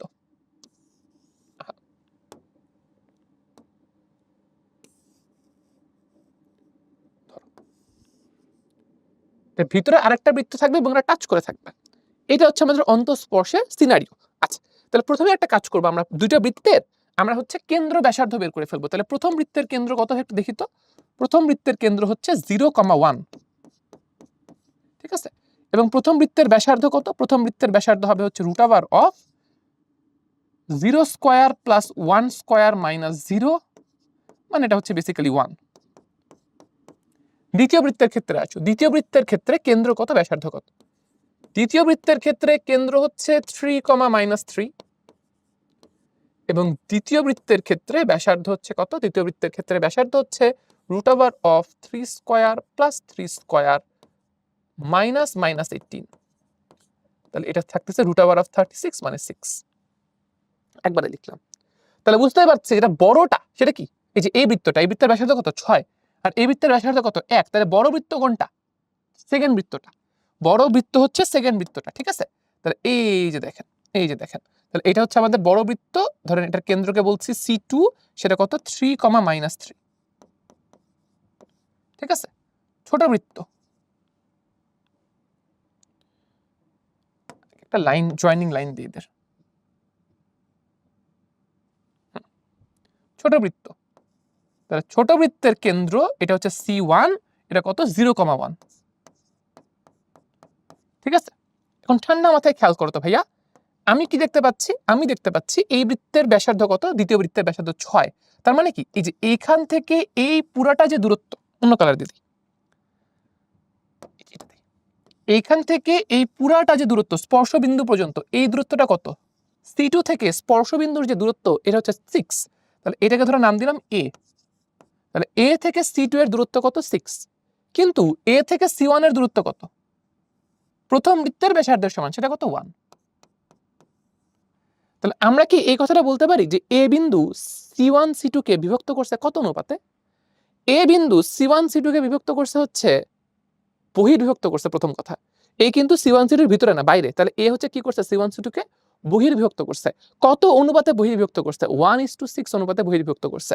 তাহলে A হচ্ছে C1 C2 কে 1:6 এই অনুপাতে বহির্বিভক্ত করছে। এখন কথা হলো, তুমি এটা ফর্মুলা দিয়ে করতে চাও করতে পারবা, কোনো সমস্যা নাই। A বিন্দুর স্থানাঙ্ক দিয়ে বের করতে হবে। আবার শর্টকাট দিয়ে যদি করতে চাও সেটা আমরা করতে পারবো, কোনো সমস্যা সেখানে হবে না ইনশাআল্লাহ, ঠিক আছে। এবং তোমার ইচ্ছা, তুমি যেভাবে জিনিসটাকে তুমি সলভ করতে চাও, তুমি চাইলে সলভ করতে পারবা, যেভাবে ইচ্ছা চাও সলভ করতে পারবা। ওকে, তাহলে আসেন আমরা হচ্ছে একটু দেখি জিনিসটাকে হচ্ছে আমরা কিভাবে হ্যান্ডেল করতে পারি। আমরা যদি, যেহেতু আমরা শর্টকাট দিয়ে একটা দেখছি, ঠিক আছে, আমরা যদি একটু ফর্মুলা দিয়ে জিনিসটা সলভ করতে চাই, যে আসেন এবার আমরা কি করব, একটা যেহেতু আমরা অলরেডি শর্টকাট দিয়ে করে ফেলছি, আমরা যদি ফর্মুলা দিয়ে জিনিসটা সলভ করতে চাই, তাহলে আমাদের ফর্মুলা কি বলে, ফর্মুলা বলে হচ্ছে ভাই দেখেন, বিন্দু দুইটা কি, এটা একটা বিন্দু আর এটা একটা বিন্দু, অনুপাত কত 1:6, অনুপাত হচ্ছে 1:6। আমাদের ফর্মুলা বলে হচ্ছে যে x = হবে m1x2 - m2x1 / m1 - m2। এটা কি আমাদের a বিন্দুর ভুজ বের করার জন্য, আর a বিন্দুর কোটি বের করার জন্য ফর্মুলা কি, এই যে m1y2 - m2y1 / m1 - m2। ভ্যালুগুলো বসায় দাও তো।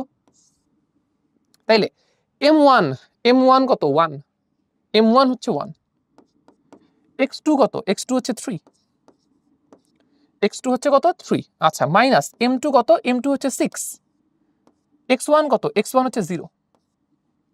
নিচে কি থাকবে, m1 - m2 মানে 1 - 6 কত হচ্ছে দেখো তো, 3 - 0, সো দ্যাট ইজ উপরে আছে 3, আর নিচে আছে কত -5, so that is 3/-5, so -3/5, that is basically the ordinate, বাংলায় বললে অর্ডিনেট, অ্যাবসিসা বাংলায় বললে ভুজ। তাহলে এটা হচ্ছে আমাদের কি এ বিন্দুর ভুজ। আসো এবার এ বিন্দুর কোটি বের করি, একদম একই ওয়েতে ফর্মুলায় ভ্যালু বসাও। তাহলে m1 y2, তাহলে m1 হচ্ছে 1, y2 হচ্ছে কত, y2 হচ্ছে -3, মাইনাস m2 হচ্ছে 6, m2 হচ্ছে 6, y1 কত, y1 দেখতে পাচ্ছি 1, নিচে হচ্ছে 1 - 6, কত দাঁড়াচ্ছে, -3 - 6 which is -9, -9 divided by -5, উপরে -9 নিচে -5, so -9/-5, that is 9/5। তাহলে অ্যান্সার কি ভাই, অঙ্ক হয়ে গেছে না, অঙ্ক কিন্তু হয়ে গেছে। তাহলে অ্যান্সার হচ্ছে ভুজ হচ্ছে -3/5 আর কোটি হচ্ছে 9/5, এটাই হচ্ছে আমাদের স্পর্শবিন্দু, এটাই হচ্ছে অ্যান্সার। শেষ, বুঝতে পারছি? ওকে, তো এই ম্যাথগুলো কিন্তু দেখো একেবারেই কঠিন না, একেবারেই বড় না, ঠান্ডা মাথায় করলে ছবিটা একটু মাথার মধ্যে সেট করে নিলে বুঝা খুবই ইজি। ওকে, তাহলে চলো চলে যাচ্ছে আমাদের পরবর্তী প্রশ্নে। এখানে কি বলছে দেখি, এখানে আমাকে বলছে, এটা কিন্তু একই টাইপের প্রশ্ন, আমাকে বলছে দুইটা বৃত্তের সমীকরণ দিয়ে দিছে, দুইটা বৃত্তের সমীকরণ দিয়ে আমাকে বলছে যে এরা পরস্পরকে বহিঃস্থভাবে স্পর্শ করে, মানে বহিঃস্পর্শ করে। এই দুটো পরস্পরকে বহিঃস্পর্শ করলে খেয়াল করো প্রথম বৃত্তের মধ্যে একটা অজানা রাশি দিয়ে দিছে কে, আমাকে বলছে যে কে এর মানটা কত হবে সেটা বের করতে। ওকে, কঠিন হওয়ার কথা না, আসেন দেখি শুরু করি কাজটা। তাহলে আসেন আমরা হচ্ছে প্রথম বৃত্তের আগে কি করব, কেন্দ্র বের করি। তাহলে প্রথম বৃত্তের কেন্দ্র কি আসবে, -2,5, প্রথম বৃত্তের ব্যাসার্ধ কি আসবে, √2² + 5² - k, এটাকে লিখতে পারি √29 - k, এটা হচ্ছে প্রথম বৃত্তের ব্যাসার্ধ। দ্বিতীয় বৃত্তের ক্ষেত্রে আসো, দ্বিতীয় বৃত্তের ক্ষেত্রে কেন্দ্র কত, কেন্দ্র হচ্ছে 1,1, ব্যাসার্ধ কত, √1² + 1² +7, -7 আছে +7, তাহলে হচ্ছে √9 মানে 3। বহিঃস্থভাবে স্পর্শ করলে মানে প্রশ্ন মতে আমরা কি জানি, C1 C2 কেন্দ্রদ্বয়ের মধ্যবর্তী দূরত্ব, এটা হবে ব্যাসার্ধদ্বয়ের যোগফলের সমান।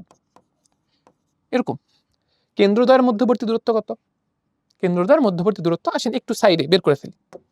তাহলে কেন্দ্রদ্বয়ের মধ্যবর্তী দূরত্ব সাইডে যদি একটু বের করে ফেলি, তাহলে এটা হবে √, ভুজের ডিফারেন্স 1 আর -2 ডিফারেন্স হচ্ছে 3, কোটির ডিফারেন্স 5 আর 1 ডিফারেন্স হচ্ছে 4, তাহলে ছোটবেলার ফর্মুলা √3² + 4² এর ভ্যালু কত 5, তাহলে এই মানটা এখানে লিখে ফেলি।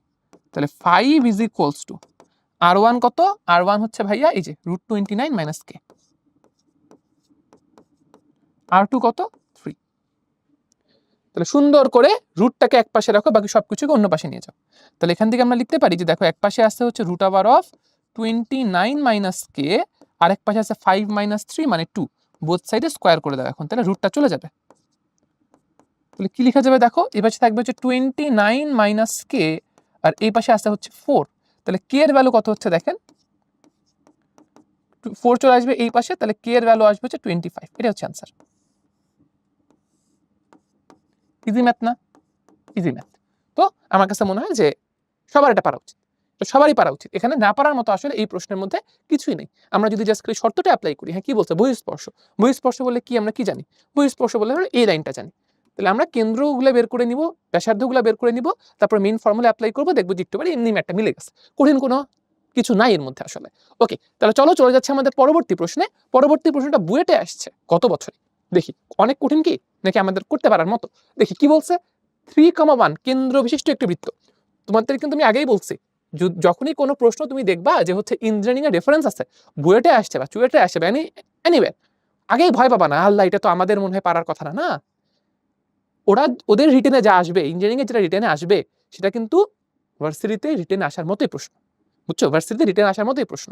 ওকে, সেটা নিয়ে প্যারা খাওয়ার কিছু নাই, বরং তুমি যদি দেখছো না যে তোমাকে ডিউ 24-25 যে ম্যাথটা করাইলাম, এইটার সেকেন্ড হাফ বাদ দিয়ে একটা প্রশ্ন বুয়েটে 17-18 সালে আসছিল, সিমিলার একটা প্রশ্ন, যে দেখাও যে দুটো বৃত্ত পরস্পরকে স্পর্শ করে, এটাই সেকেন্ড হাফ ছিল না, স্পর্শবিন্দুর স্থানাঙ্ক ছিল না। তাহলে চিন্তা করো এখানে বরং বুয়েটের 4-5 বছর আগের প্রশ্ন কি করছে, এখানে ওটা তো রাখছেই, বরং হচ্ছে আরেকটা এক্সট্রা কিছু অ্যাড করে দিচ্ছে।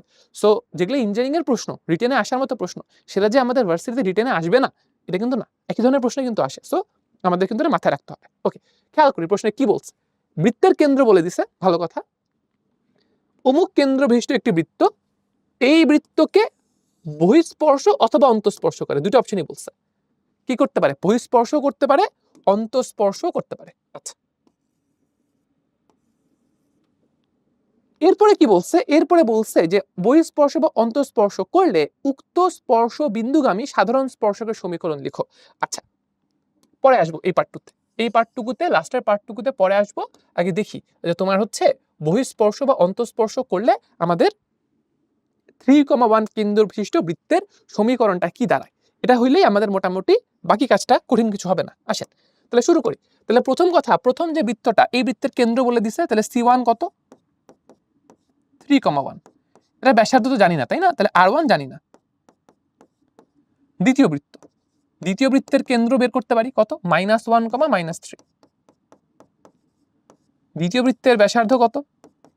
দ্বিতীয় বৃত্তের ব্যাসার্ধ হচ্ছে √1² + 3² -8। কত থাকছে এখানে? থাকছে হচ্ছে √2। দ্বিতীয় বৃত্তের ব্যাসার্ধ থাকছে √2। আচ্ছা, তাহলে এবার একটু দেখে আসেন আমরা এখান থেকে কি বলতে পারি। আমরা এখান থেকে বলতে পারি যদি আমাদের বহিঃস্পর্শ হয়, যদি বহিঃস্পর্শ হয়,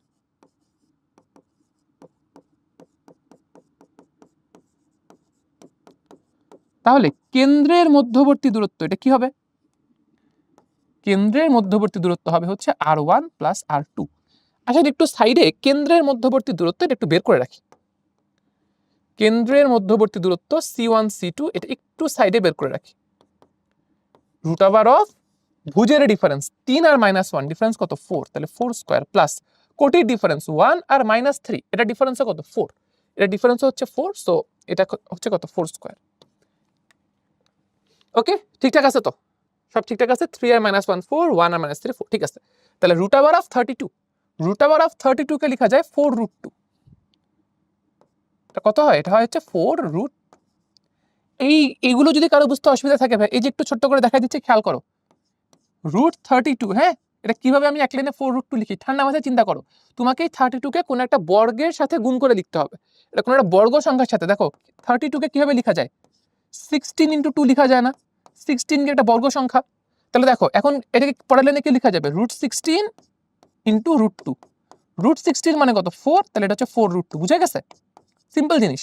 প্যারা খাবা না এগুলা নিয়ে, এগুলা নিয়ে একেবারেই প্যারা খাবা না। আচ্ছা, এগুলা দুই একবার একটু হাতে প্র্যাকটিস করবা, একদম অভ্যাস হয়ে যাবে। হ্যাঁ, দুই একবার একটু হাতে প্র্যাকটিস করতে হবে শুধু। তাহলে আমরা কিন্তু কেন্দ্রের মধ্যবর্তী দূরত্ব বের করে ফেলছি 4√2। এখন এখান থেকে দেখো R2 এর মান জানি, R1 কিন্তু এমনিতেই বের হয়ে চলে আসবে। খেয়াল করছো? তাহলে এখান থেকে R1 কত আসবে? R1 = আসবে হচ্ছে C1 C2 - R2। C1 C2 কত? 4√2 - R2, দ্যাট ইজ √2। তাহলে কত হচ্ছে? 3√2। কত দাঁড়াচ্ছে? R1 এর ভ্যালু 3√2 দাঁড়াচ্ছে। ওকে, খুব ভালো কথা। এবার আসো অন্তঃস্পর্শ। এবার আসো অন্তঃস্পর্শ।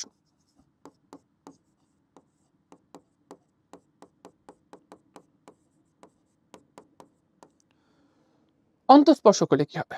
অন্তঃস্পর্শ করলে যেটা হবে সেটা হচ্ছে কেন্দ্রের মধ্যবর্তী দূরত্ব, এটা হবে হচ্ছে R1 ডিফারেন্স R2। এটা হবে কি? R1 difference R2। আচ্ছা, তাহলে এখান থেকে আমরা কি লিখতে পারবো? দেখো, কেন্দ্রের মধ্যবর্তী দূরত্ব কত? 4√2। হ্যাঁ, এটা হচ্ছে কত? 4√2। 4√2, তাহলে 4√2 =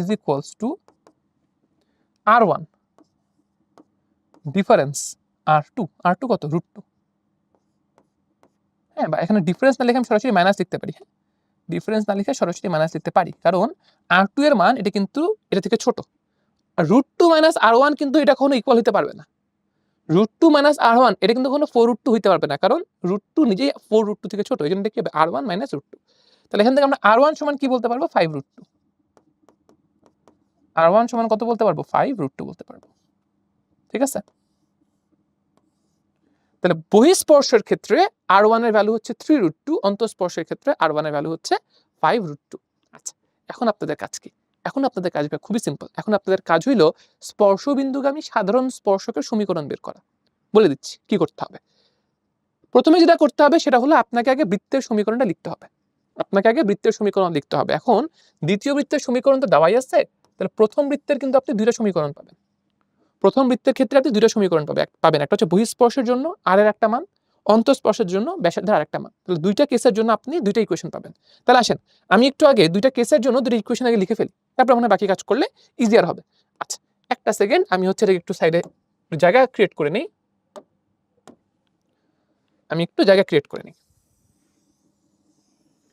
এইটাকে এইখানে চাপাই নিয়ে আসি। ঠিক আছে, একটু জায়গা ক্রিয়েট হইল। আচ্ছা, এবার আসি। এখন দেখেন, তাইলে যখন হচ্ছে আমাদের বহিঃস্পর্শ, তখন আর এর মানটা আমরা যদি নেই, তখন আমাদের বৃত্তের ইকুয়েশন কি আসে দেখেন। তখন আমাদের বৃত্তের ইকুয়েশন আসবে হচ্ছে কেন্দ্র 3,1, তাহলে x - 3 whole square plus y - 1 whole square is equals to 3√2 whole square. তাহলে দেখেন বৃত্তের সমীকরণ কি আসে, এখান থেকে বৃত্তের সমীকরণ আসবে x square - 6x plus 9 plus y square - 2y plus 1 equal two 3√2 কে স্কয়ার করলে কত, 3 কে স্কয়ার করলে 9, √2 কে স্কয়ার করলে 2, এটা হবে 18। তাহলে এখান থেকে আমরা বৃত্তের সমীকরণ পাচ্ছি হচ্ছে x square plus y square minus 6x minus 2y, 9 আর 1 10, 10 থেকে 18 গেলে -8 ইকুয়াল টু 0। এটা আমরা একটা সমীকরণ পাচ্ছি। ঠিক আছে, এইখানে যেটা দেওয়া আছে ভাই, এটাকে নাম দাও 1 নম্বর সমীকরণ। এখন যেটা পাইলা এটাকে নাম দাও 2 নম্বর সমীকরণ। আর অন্তঃস্পর্শের জন্য আরেকটা ইকুয়েশন পাবা না, ওটাকে নাম দেবা 3 নম্বর সমীকরণ। এবার সেম কাজটা, খালি ব্যাসার্ধের মান হবে আলাদা। সবকিছু সেম, খালি ব্যাসার্ধের মান হবে 5√2।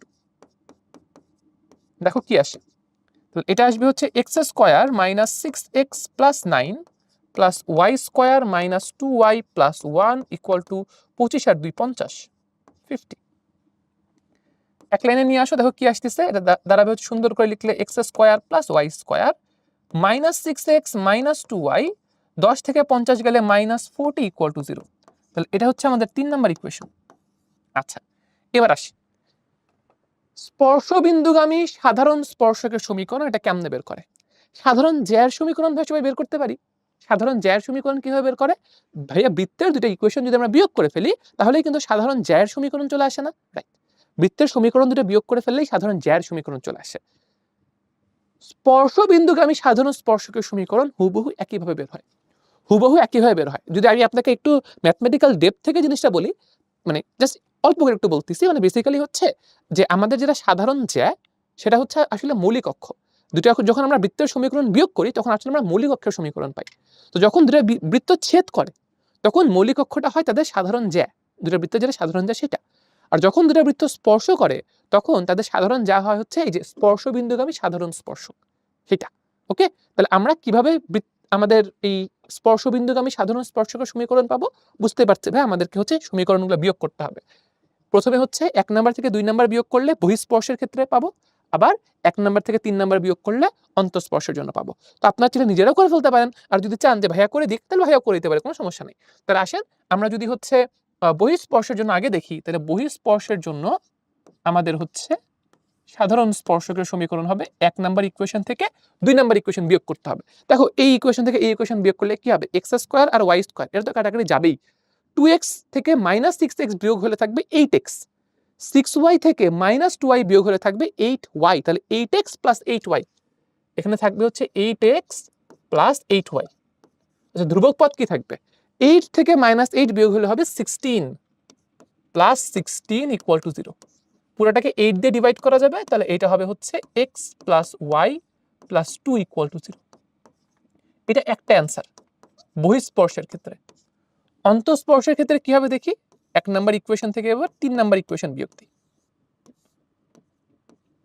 দেখি কি হয়। তাহলে এই 1 নাম্বার ইকুয়েশন থেকে 3 নাম্বার ইকুয়েশন বিয়োগ দেব, x square plus y square, কাটাকাটি চলে যাবে। 2x থেকে 6x বিয়োগ করলে থাকবে হচ্ছে 8x, 6y থেকে 2y বিয়োগ করলে থাকবে হচ্ছে 8y, তাহলে এটা হবে 8x প্লাস 8y, সেম থাকবে এই ক্ষেত্রে 8x প্লাস 8y। ধ্রুবক পদটা কি থাকবে? 8 থেকে -40 যদি আমরা বিয়োগ করি, তাহলে থাকবে 48, থাকবে কত? 48, তাহলে হবে প্লাস 48 ইকুয়াল টু 0। এখানেও পুরোটাকে 8 দিয়ে ডিভাইড করা যাবে, তাহলে থাকবে x plus y plus 6 equal to 0। এটা আরেকটা অ্যান্সার, শেষ। এইটুকুই হচ্ছে অঙ্ক, একটু সাইজে বড়, বাট খুব বেশিও যে বড় এমনও না, মোটামুটি করে ফেলার মতো, নাকি? মোটামুটি করে ফেলার মতো, মনে হয় না যে খুব বেশি সমস্যা হবে আমাদের। আচ্ছা, ঠিক আছে, তাহলে মনে হয় যে আমরা একটু সাইডে চেক করে দেখতে পারি যে আমাদের এর পরবর্তীতে এটা মুছে রাখলাম, এর পরবর্তীতে হচ্ছে আমরা কি ম্যাথ দেখবো। তাহলে মোটামুটি আমরা কিন্তু বহিঃস্পর্শ অন্তঃস্পর্শ রিলেটেড বেশ অনেকগুলো ম্যাথ দেখছি এখানে, যে এখান থেকে শুরু করছি ডিউ 24-25-এ, তারপরে হচ্ছে আমরা অন্য দুটা ম্যাথ দেখছি, আবার বুয়েট 24-25-এ আমরা শেষ করলাম। আচ্ছা, আমরা দেখবো হচ্ছে এই যে সাধারণ জ্যা রিলেটেড কিছু ম্যাথ। সাধারণ জ্যা রিলেটেড কিছু ম্যাথ, দেখো কি বলছে, দুটো বৃত্তের সমীকরণ দিয়ে আমাদেরকে বলছে যে এদের সাধারণ জ্যায়ের সমীকরণ নির্ণয় করো এবং সাধারণ জ্যায়ের দৈর্ঘ্য বের করো। মাত্রই ভাইয়া সাধারণ জ্যার কথা কিন্তু আমাদের চলে আসছে আগের অঙ্কটাতেই। এবার সাধারণ জ্যা কেমনে বের করে?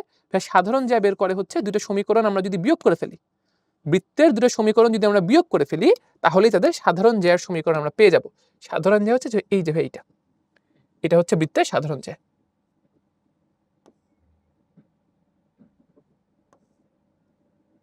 একবার দিই, এটা হচ্ছে বৃত্তের সাধারণ জ্যা, ঠিক আছে। আচ্ছা, তাহলে দেখো কি করতে হবে, বৃত্তের সমীকরণ দুইটা ঠান্ডা মাথায় বিয়োগ করতে হবে। তাহলে এইটাকে ধরো 1 নম্বর সমীকরণ, এইটাকে ধরো 2 নম্বর সমীকরণ। এই সমীকরণ দুটো বিয়োগ করো, সাধারণ জ্যা পেয়ে যাবা। তাহলে সাধারণ জ্যা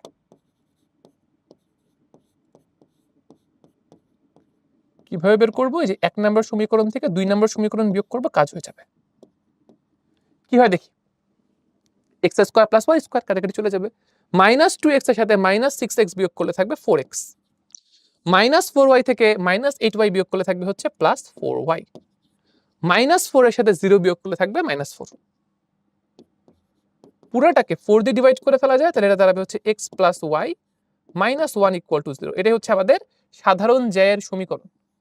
সাধারণ জ্যায়ের কিন্তু সমীকরণ পেয়ে গেছে। এরপরে কি বলছে? সাধারণ জ্যায়ের দৈর্ঘ্য বের করতে। তাহলে এই যে দেখেন ভাই, এটা হচ্ছে আমাদের কি সাধারণ জ্যা। এটা আমি সমীকরণ জানি, সাধারণ জ্যায়ের এখন দৈর্ঘ্য বের করতে হবে। আচ্ছা, ধরেন যে আমাদের একটা বৃত্তের কেন্দ্র আমি একটু দেখি, আসেন যে কোনো একটা বৃত্ত, ধরেন কোনটা নিব, ধরেন এটাই নিলাম, এই বৃত্তটা ধরেন এটা হচ্ছে আমাদের প্রথম বৃত্ত। এটার কেন্দ্র কত? এটা কেন্দ্র কত? এটা কেন্দ্র হচ্ছে আমরা বলতে পারি কত, 3,4। আচ্ছা, এটা নিচে লিখি যে এই বৃত্তের কেন্দ্র কত। এই বৃত্তের কেন্দ্র হলো 3,4। এই বৃত্তের ব্যাসার্ধ কত? √3² + 4² - 0, মানে এটা হচ্ছে কত, 5। তাহলে এই বৃত্তের কেন্দ্র হচ্ছে 3,4, ব্যাসার্ধ হচ্ছে 5। তাহলে দেখেন তো এটা থেকে সামহাও সাধারণ জ্যাটা বের করতে পারা যায় কিনা। দেখেন এটা হচ্ছে ব্যাসার্ধ না, তাহলে আপনি কেন্দ্র জানেন, এই যে আপনি এখন ব্যাসার্ধও জানেন, আপনি কি জ্যার দৈর্ঘ্য বের করতে পারবেন? অবশ্যই পারবেন। কিভাবে বের করবেন? দেখেন, কেন্দ্র যদি আপনাদের সি হয়, সাধারণ জ্যা যদি আপনাদের এবি হয়, তাহলে আপনি কি সি বিন্দু থেকে এবি এর লম্ব দূরত্ব বের করতে পারবেন না? অবশ্যই করা যাবে। এই যে সি বিন্দু থেকে এবি এর উপর লম্ব দূরত্ব বের করবেন। ধরেন এই বিন্দুটাকে বললাম ডি বিন্দু, তাহলে সিডি এর দৈর্ঘ্যটা আসেন বের করে ফেলি, তাহলে দেখবেন ম্যাথ ইজি হয়ে গেছে। তাহলে সিডি এটা কত হবে? 3,4 বিন্দু থেকে এই রেখার উপর লম্ব দূরত্ব। তাহলে ফর্মুলা অ্যাপ্লাই করলে 3 + 4 - 1, নিচে থাকছে √1² + 1²। তাহলে উপরে কত, 7 থেকে 1 গেলে 6, নিচে হচ্ছে কত, √2। তাহলে 6/√2, তাহলে কত হচ্ছে 3√2। তাহলে আমরা আসেন সিডি এর দৈর্ঘ্য পেয়ে গেছি কত, 3√2। এখন দেখেন তো ভাইয়া, আপনি এসি জানেন, আপনি সিডি জানেন, আপনি কি এডি বের করতে পারবেন না? অবশ্যই বের করতে পারবেন। আর এডি কি এবি এর অর্ধেক না? আমাদের টার্গেট তো এবি বের করা। সাধারণ জ্যাটা কি, এবি। তাহলে এবি সমান আমরা কি বলতে পারি ভাই? দেখেন সাধারণ জ্যা এবি সমান আমরা বলতে পারি 2 × এডি।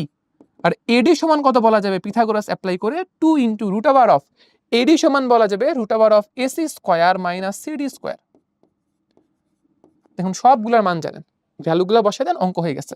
তাহলে 2 × √ac, এসি এর মান কত? ওই যে 5, তাহলে 5²। cd², এটাকে স্কয়ার করলে কত হবে? 9 × 2 18, 9 × 2 18। তাহলে কত হচ্ছে? 25 থেকে 18 গেলে 7, তাহলে 2√7, দ্যাট ইজ দ্য অ্যান্সার। তাহলে সাধারণ জ্যায়ের দৈর্ঘ্য কত? 2√7। That is the correct answer. বুঝতে পারছি সবাই? ক্লিয়ার হয়েছে সবার কাছে? ওকে, যদি বুঝে থাকি তাহলে তো চমৎকার। আসেন চলে যাচ্ছে আমাদের পরবর্তী প্রশ্নে। এটাও সাধারণ জ্যা রিলেটেড। দেখেন কি বলছে এক্ষেত্রে, আমাকে বলছে যে দুটো বৃত্তের সমীকরণ, না দুটো বৃত্ত না, একটা বৃত্তের সমীকরণ দিছে, একটা রেখার সমীকরণ দিছে, দিয়ে বলছে যে এই রেখা দ্বারা খণ্ডিত জ্যাকে ব্যাস ধরে অঙ্কিত বৃত্তের সমীকরণ নির্ণয় করো। তার মানে এইটা কি, এই বৃত্তের একটা জ্যা, ওই জ্যাটাকে ব্যাস ধরে একটা বৃত্তের সমীকরণ নির্ণয় করতে হবে। এই ম্যাথটা রিসেন্ট সময় এইচএসসি তে খুবই কমন। এটা অ্যাডমিশনে এখন পর্যন্ত কমন না, মানে অ্যাডমিশনে এখন পর্যন্ত কোথাও আসে না, বাট এইচএসসি তে এতবার আসছে যেটা অ্যাডমিশনে রিটেনে আসার মতো একটা খুবই ইম্পর্টেন্ট প্রশ্ন হয়ে গেছে। এইচএসসি তে খুবই এখন কমন একটা প্রশ্ন। তাহলে দেখি, তাইলে এটা একটা বৃত্ত, এটা তার একটা জ্যা। তাহলে একটু ঘটনাটা একটু বোঝার ট্রাই করে, ছবি দেখলে হয়তো একটু ক্লিয়ার হবে। দেখেন, এই হচ্ছে মনে করেন আমাদের একটা বৃত্ত আছে, এটার একটা জ্যা আছে, ওই জ্যার সমীকরণ আবার দিয়ে দিচ্ছে, ওই জ্যার আবার সমীকরণ দিয়ে দিচ্ছে, ধরেন এইটা। এখন আমাকে বলছে, আমি একটা কাজ করি,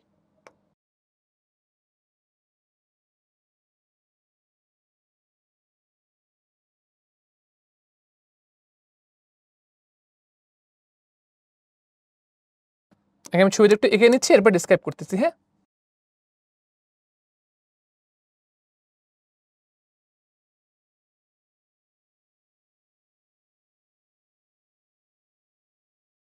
মোটামুটি বলা যায়, ঠিক আছে।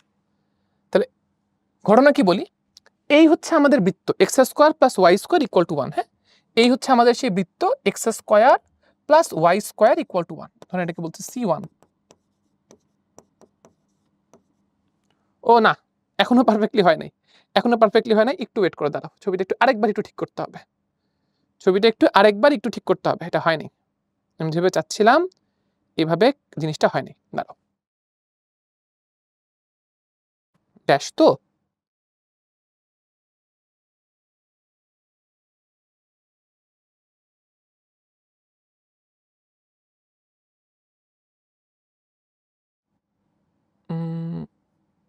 মোটামুটি ধরা যায় এখন। এখন আশা করি হবে।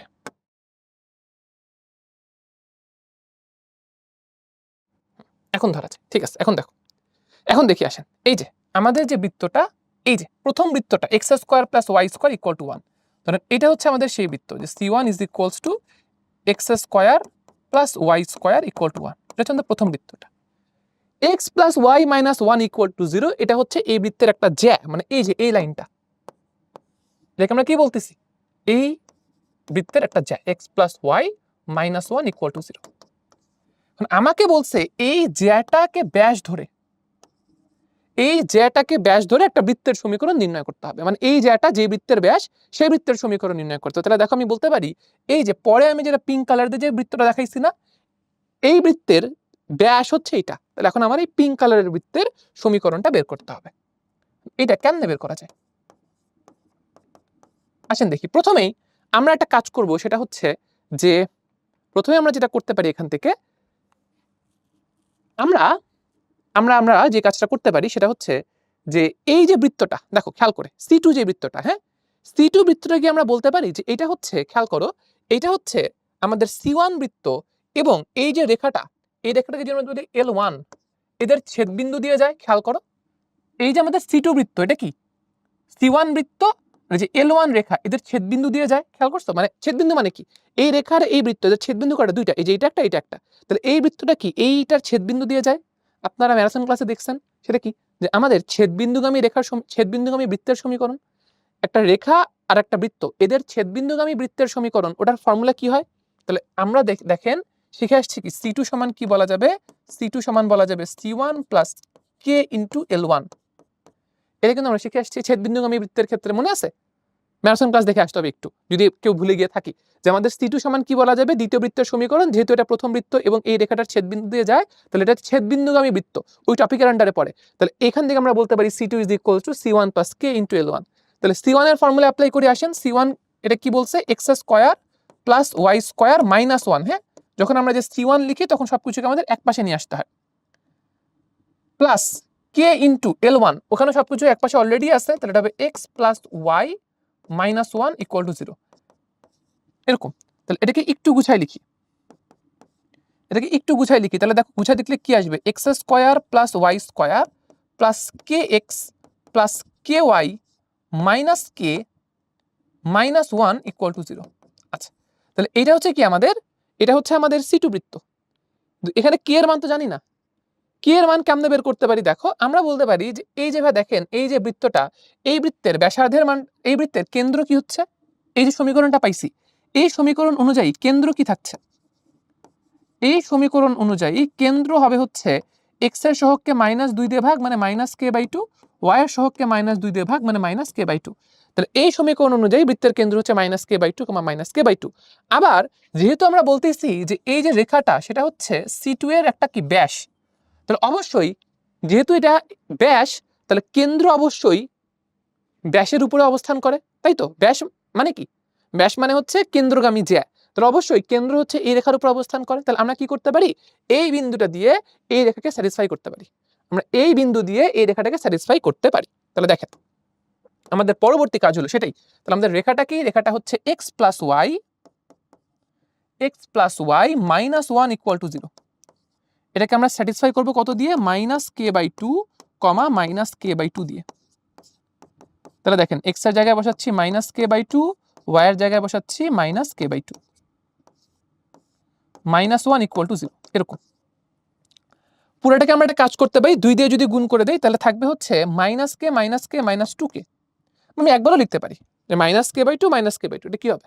এটা হবে হচ্ছে -k -1 1 কই পাশে নিয়ে যাতে -k = 1, তাহলে k এর ভ্যালু দাঁড়াচ্ছে কত? -1। k এর ভ্যালু এখান থেকে পাচ্ছি কত? -1। এখন k এর ভ্যালু আপনি যদি এখানে বসায় দেন তাহলে কিন্তু আপনাদের C2 বৃত্তের সমীকরণ চলে আসছে, এটা হচ্ছে অ্যানসার।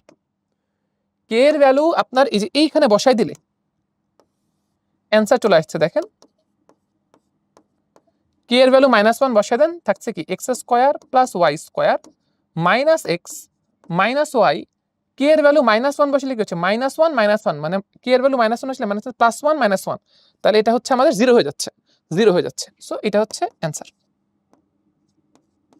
এটা হচ্ছে C2 বৃত্তের সমীকরণ, শেষ। বুঝা গেল? x² + y² - x - y = 0। আরেকবার একটু ছোট্ট করে রিক্যাপ করতেছি। ছেদবিন্দুগামী বৃত্তের ফর্মুলা, এখানে প্রথম বৃত্তের সমীকরণ বসাইলাম এবং +k * রেখার সমীকরণ বসাইলাম। ইকুয়েশন পাইছি কিন্তু সেখানে একটা k আছে, k কে দূর করতে হবে। আচ্ছা, তাহলে এই যে ইকুয়েশন পাইলাম, এই ইকুয়েশন অনুযায়ী বৃত্তের কেন্দ্র কত? এটা।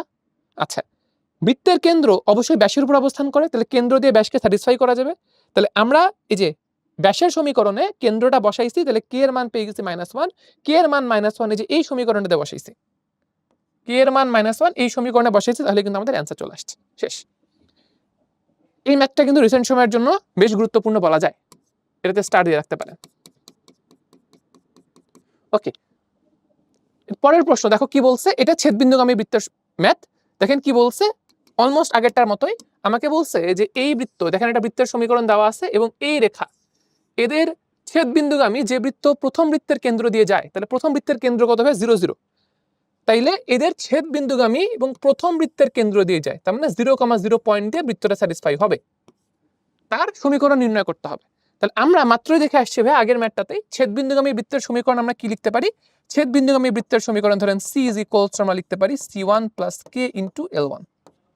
তাহলে c1 হচ্ছে এটা, তাহলে এখানে কি লেখা যাচ্ছে দেখেন, এটা হচ্ছে x² + y² - 16, সবকিছুকে এক পাশে নিয়ে আসতে হবে। তাহলে এটা হচ্ছে c1 plus k * l1, l1 কত? x + y - 4 = 0। এখন k এর মান কিভাবে বের করব?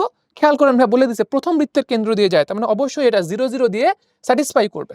তাহলে এটাকে 0 0 দিয়ে স্যাটিসফাই করায় ফেলি, চলেন। তাহলে x আর y এর জায়গায় 0 0 বসাইলে কি থাকছে দেখো, 0 0 থাকছে এখানে শুধুমাত্র -16 প্লাস k * -4। তাহলে এখান থেকে আমরা লিখতে পাচ্ছি যে -4k = 16, তাহলে k এর ভ্যালু হচ্ছে -4, k এর ভ্যালু -4। এখন তুমি যদি এই জায়গায় বসাই দাও তাহলে অ্যানসার চলে আসবে, তাহলেই তোমাদের বৃত্তের সমীকরণ চলে আসবে। k এর ভ্যালু উপরের লাইনে বসাই দাও, কি হয় দেখি। তাহলে হচ্ছে x² + y² - 16 plus -4x -4y -4 * -4 plus 16 = 0। -16 plus 16 কাটাকাটি থাকছে কত? x² + y² -4x -4y = 0। এটা হচ্ছে অ্যানসার, এটাই হচ্ছে আমাদের অ্যানসার। বুঝতে পারছি সবাই? সবাই clear? That is our answer, শেষ। খুব ইজি। তো ছেদবিন্দুগামী বৃত্তের একটা থেকে একটা ম্যাথ আমরা দেখে ফেললাম এবং আজকের দিনের সম্ভবত শেষ প্রশ্ন, সম্ভবত না, এটা হচ্ছে আজকের এই ক্লাসের শেষ প্রশ্ন। কি বলা হয়েছে দেখো, বলা হয়েছে যে একটা বৃত্তের সমীকরণ দিয়ে আমাকে বলছে যে এই বৃত্তে অন্তর্লিখিত সর্ববৃহৎ আয়তক্ষেত্রের ক্ষেত্রফল নির্ণয় করো। হ্যাঁ, তো ম্যাথটা একটু ইন্টারেস্টিং, একটু ইউনিক, এই জন্য হচ্ছে ম্যাথটা রাখা। যদি একটু ইন্টারেস্টিং বা ইউনিক ম্যাথ করে তাহলে এই ধরনের একটা প্রশ্ন দিয়ে দিতে পারে। জাস্ট ছোট্ট একটা আমাদের সিম্পল থিওরি আমাদের জানতে হয়। সিম্পল থিওরিটা কি? বৃত্তের সমীকরণ দিয়ে দিছে, রাইট? তাহলে এই বৃত্তের সমীকরণ থেকে আমার খালি বৃত্তের ব্যাসার্ধটা দরকার। এই বৃত্তের ব্যাসার্ধ কত বের করো তো। √(g² + f² - c কত হচ্ছে? 13 + 12 25, তাহলে হচ্ছে √25। এখান থেকে আমরা বলতে পারি বৃত্তের ব্যাসার্ধ কত? 5। আচ্ছা, এবার আসেন ছবিটা আঁকি। ছবিটা দেখলে এই জিনিসটা ক্লিয়ার হয়ে যাবে। তাহলে আমাকে বলছে বৃত্তের অন্তর্লিখিত একটা বৃত্তের মধ্যে একটা আয়তক্ষেত্র আছে। বৃত্তের মধ্যে একটা আয়তক্ষেত্র আছে, সেই আয়তক্ষেত্রের সর্বোচ্চ ক্ষেত্রফল কত হইতে পারে? ধরেন এই যে এরকম, ঠিক আছে? সর্বোচ্চ ক্ষেত্রফল কত হইতে পারে? অবশ্যই ভাইয়া মাথায় রাখবা, বৃত্তে অন্তর্লিখিত আয়তক্ষেত্রের ক্ষেত্রে সর্বোচ্চ ক্ষেত্রফল তখন হবে, হ্যাঁ, যখন এই যে দেখেন আয়তক্ষেত্রের যেটা কর্ণ, আয়তক্ষেত্রের যেটা কর্ণ সেটা কি হবে? সেটা হবে বৃত্তের ব্যাসের সমান। এবং এটা আসলে আয়তক্ষেত্র হবেও না, এটা কি হবে জানো? এটা হবে হচ্ছে বর্গ। এটা কি হবে? বর্গ হবে। বর্গ তো একটা আয়তক্ষেত্র, তাই না? বর্গ কিন্তু একটা আয়তক্ষেত্র, বর্গ একটা আয়তক্ষেত্র। সো এটা তখনই হবে, কখন হবে? যখন আয়তক্ষেত্রটা বর্গ হবে এবং এবং এই যে বৃত্তের যেটা আমাদের ব্যাস সেটা হবে বর্গের কর্ণের দৈর্ঘ্যের সমান। বর্গের কর্ণের দৈর্ঘ্যের সমান। তাহলে আমরা যদি বলি যে ভাই এই বর্গের আমাদের হচ্ছে বাহু হচ্ছে এ এ এরকম, ঠিক আছে? তাহলে বর্গের কর্ণ কত? √2a। বর্গের কর্ণ কত? √2a। তাহলে আমরা এখান থেকে কি বলতে পারি? আমরা এখান থেকে বলতে পারি যে √2a এটা ইকুয়াল টু কি? বৃত্তের ব্যাস।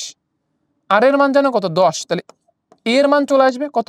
10 ভাগ √2, তার মানে 5√2। তাহলে তুমি কিন্তু বর্গের বাহুর মান পেয়ে গেছো। চাইছে কি? ক্ষেত্রফল। চাইছে হচ্ছে ক্ষেত্রফল। সো ক্ষেত্রফল কি হবে? এরিয়া কি হবে? বুঝতেই পারছো। বর্গের ক্ষেত্রফল এটা কি? বাহুর স্কয়ার।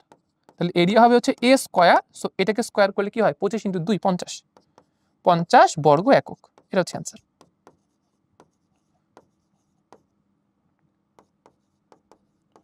বুঝতে পারছি? শেষ। সো এখানে জিনিসটা এটাই যে আপনাকে কিছু জিনিসপাতি এখানে একটু জানতে হবে। এখানে কিছু ইনফরমেশন এখানে জাস্ট দরকার ছিল। প্রথমটা হচ্ছে যে যখন আমার বৃত্তে অন্তর্লিখিত আমি কোনো আয়তক্ষেত্রের কথা বলবো, এটার ক্ষেত্রফল সর্বোচ্চ তখনই হইতে পারবে যখন সেটা আসলে আয়তক্ষেত্র না হয় বর্গ হবে। বর্গ তো আসলে আয়তক্ষেত্র। তো আয়তক্ষেত্রের ক্ষেত্রফল সর্বোচ্চ তখন যে আয়তক্ষেত্রটা বর্গ হয়। আচ্ছা, তাহলে এবং বর্গরও কন্ডিশনটা কি? বর্গের ক্ষেত্রে কন্ডিশনটা হলো বৃত্তের যেটা ব্যাস সেটা হবে বর্গের কর্ণ। বৃত্তের যেটা ব্যাস সেটা হবে কি? বর্গের কর্ণ। তাহলে সেটা কম্পেয়ার করে আমরা খুব ইজিলি এখান থেকে এরিয়া বের করতে পারি, জাস্ট 2 লাইনের ম্যাথ। হ্যাঁ, তো এটা জাস্ট আমরা একটা ম্যাথ হিসেবে দেখলাম যে যদি একটু ইউনিক প্রশ্ন করে তাহলে এই ধরনের একটা প্রশ্ন হতে পারে কিন্তু। ঠিক আছে, তাহলে মোটামুটি আমরা কিন্তু বৃত্ত অধ্যায় থেকে যত রকম আমাদের ইম্পর্টেন্ট টপিক ছিল সবগুলো থেকে কিন্তু আমরা অঙ্ক করে ফেলছি। বৃত্তের সমীকরণ নির্ণয় থেকে শুরু করে স্পর্শক, জ্যা, তারপরে হচ্ছে সাধারণ জ্যা, দুইটা বৃত্ত পরস্পরকে বহিঃস্পর্শ করে অন্তঃস্পর্শ করে, তারপরে হচ্ছে ছেদবিন্দুগামী বৃত্ত। মোটামুটি রিটেনের জন্য এই টপিকগুলো সবচেয়ে বেশি ইম্পর্টেন্ট। এগুলো হচ্ছে আপনাদের যেটা করতে হবে একটু ভালো মতো প্র্যাকটিস করতে হবে। ঠিক আছে? আচ্ছা, আর আরেকটা কথা যেটা ক্লাসের মাঝেও একবার বলছি আবার একবার বলতেছি, সেটা হলো যেগুলো আমাদের জ্যামিতিক অধ্যায়, সরলরেখা বলো, বৃত্ত বলো, কনিক বলো, এগুলোর ক্ষেত্রে আমাদের ছবিটা বোঝা খুব ইম্পর্টেন্ট। যে আমাদের যদি ছবিটা আমরা যদি একটু পিকচারাইজ করতে পারি যে না কি হচ্ছে এখানে, আসলে ঘটনাটা কি হচ্ছে, একটু পিকচারাইজ করতে পারলে এই অধ্যায়গুলো থেকে কঠিন ম্যাথ একেবারেই আসে না। ঠিক আছে?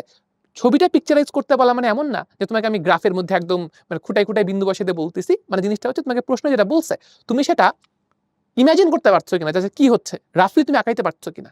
অনেক ক্ষেত্রে তোমরা একটা প্রশ্ন করো যে ভাইয়া এক্সামে কি হচ্ছে আঁকাইতেই হবে কিনা, না আঁকাইলে নাম্বার কাটবে কিনা। না, একেবারে এই ধরনের কিছু না যে তোমার হচ্ছে ছবি না আঁকাইলে অ্যাডমিশন পরীক্ষায় নাম্বার কাটবে, এমন কিছু না। বাট অনেক ক্ষেত্রে যেটা হয় তুমি যদি জাস্ট ছোট্ট করে একটা রাফ ছবি আঁকো তাহলে তোমার ম্যাথটা করতে হেল্প হয়। ঠিক আছে? এই প্র্যাকটিসগুলো দেখবে যে তোমাকে হচ্ছে অনেক বেশি হেল্প করতেছে। এই অধ্যায়গুলো থেকে যে খুব বেশি কঠিন প্রশ্ন আসে এমন না, কিন্তু বেসিকটা তোমার যদি ভালো থাকে তাহলে এই অধ্যায় থেকে যাই প্রশ্ন আসে না কেন তুমি দিন শেষে সেটা সলভ করতে পারবে ইনশাল্লাহ। সো যে ধরনের প্রশ্ন আসতে পারে সবই আমরা ক্লাসে দেখছি। তোমার কাজ হলো এখন বেশি বেশি প্র্যাকটিস করা। যত বেশি প্র্যাকটিস করবা তোমার সময়ের মধ্যে নির্ভুলভাবে তোমার অ্যাডমিশন পরীক্ষায় ঠিকমতো অ্যান্সার করতে পারার প্রবাবিলিটি তত বেশি বাড়বে। সো তোমাদের সবার জন্য অনেক অনেক শুভকামনা। ইনশাআল্লাহ দেখা হবে নেক্সট কোনো ক্লাসে। সে পর্যন্ত আল্লাহ হাফেজ, আসসালামু আলাইকুম।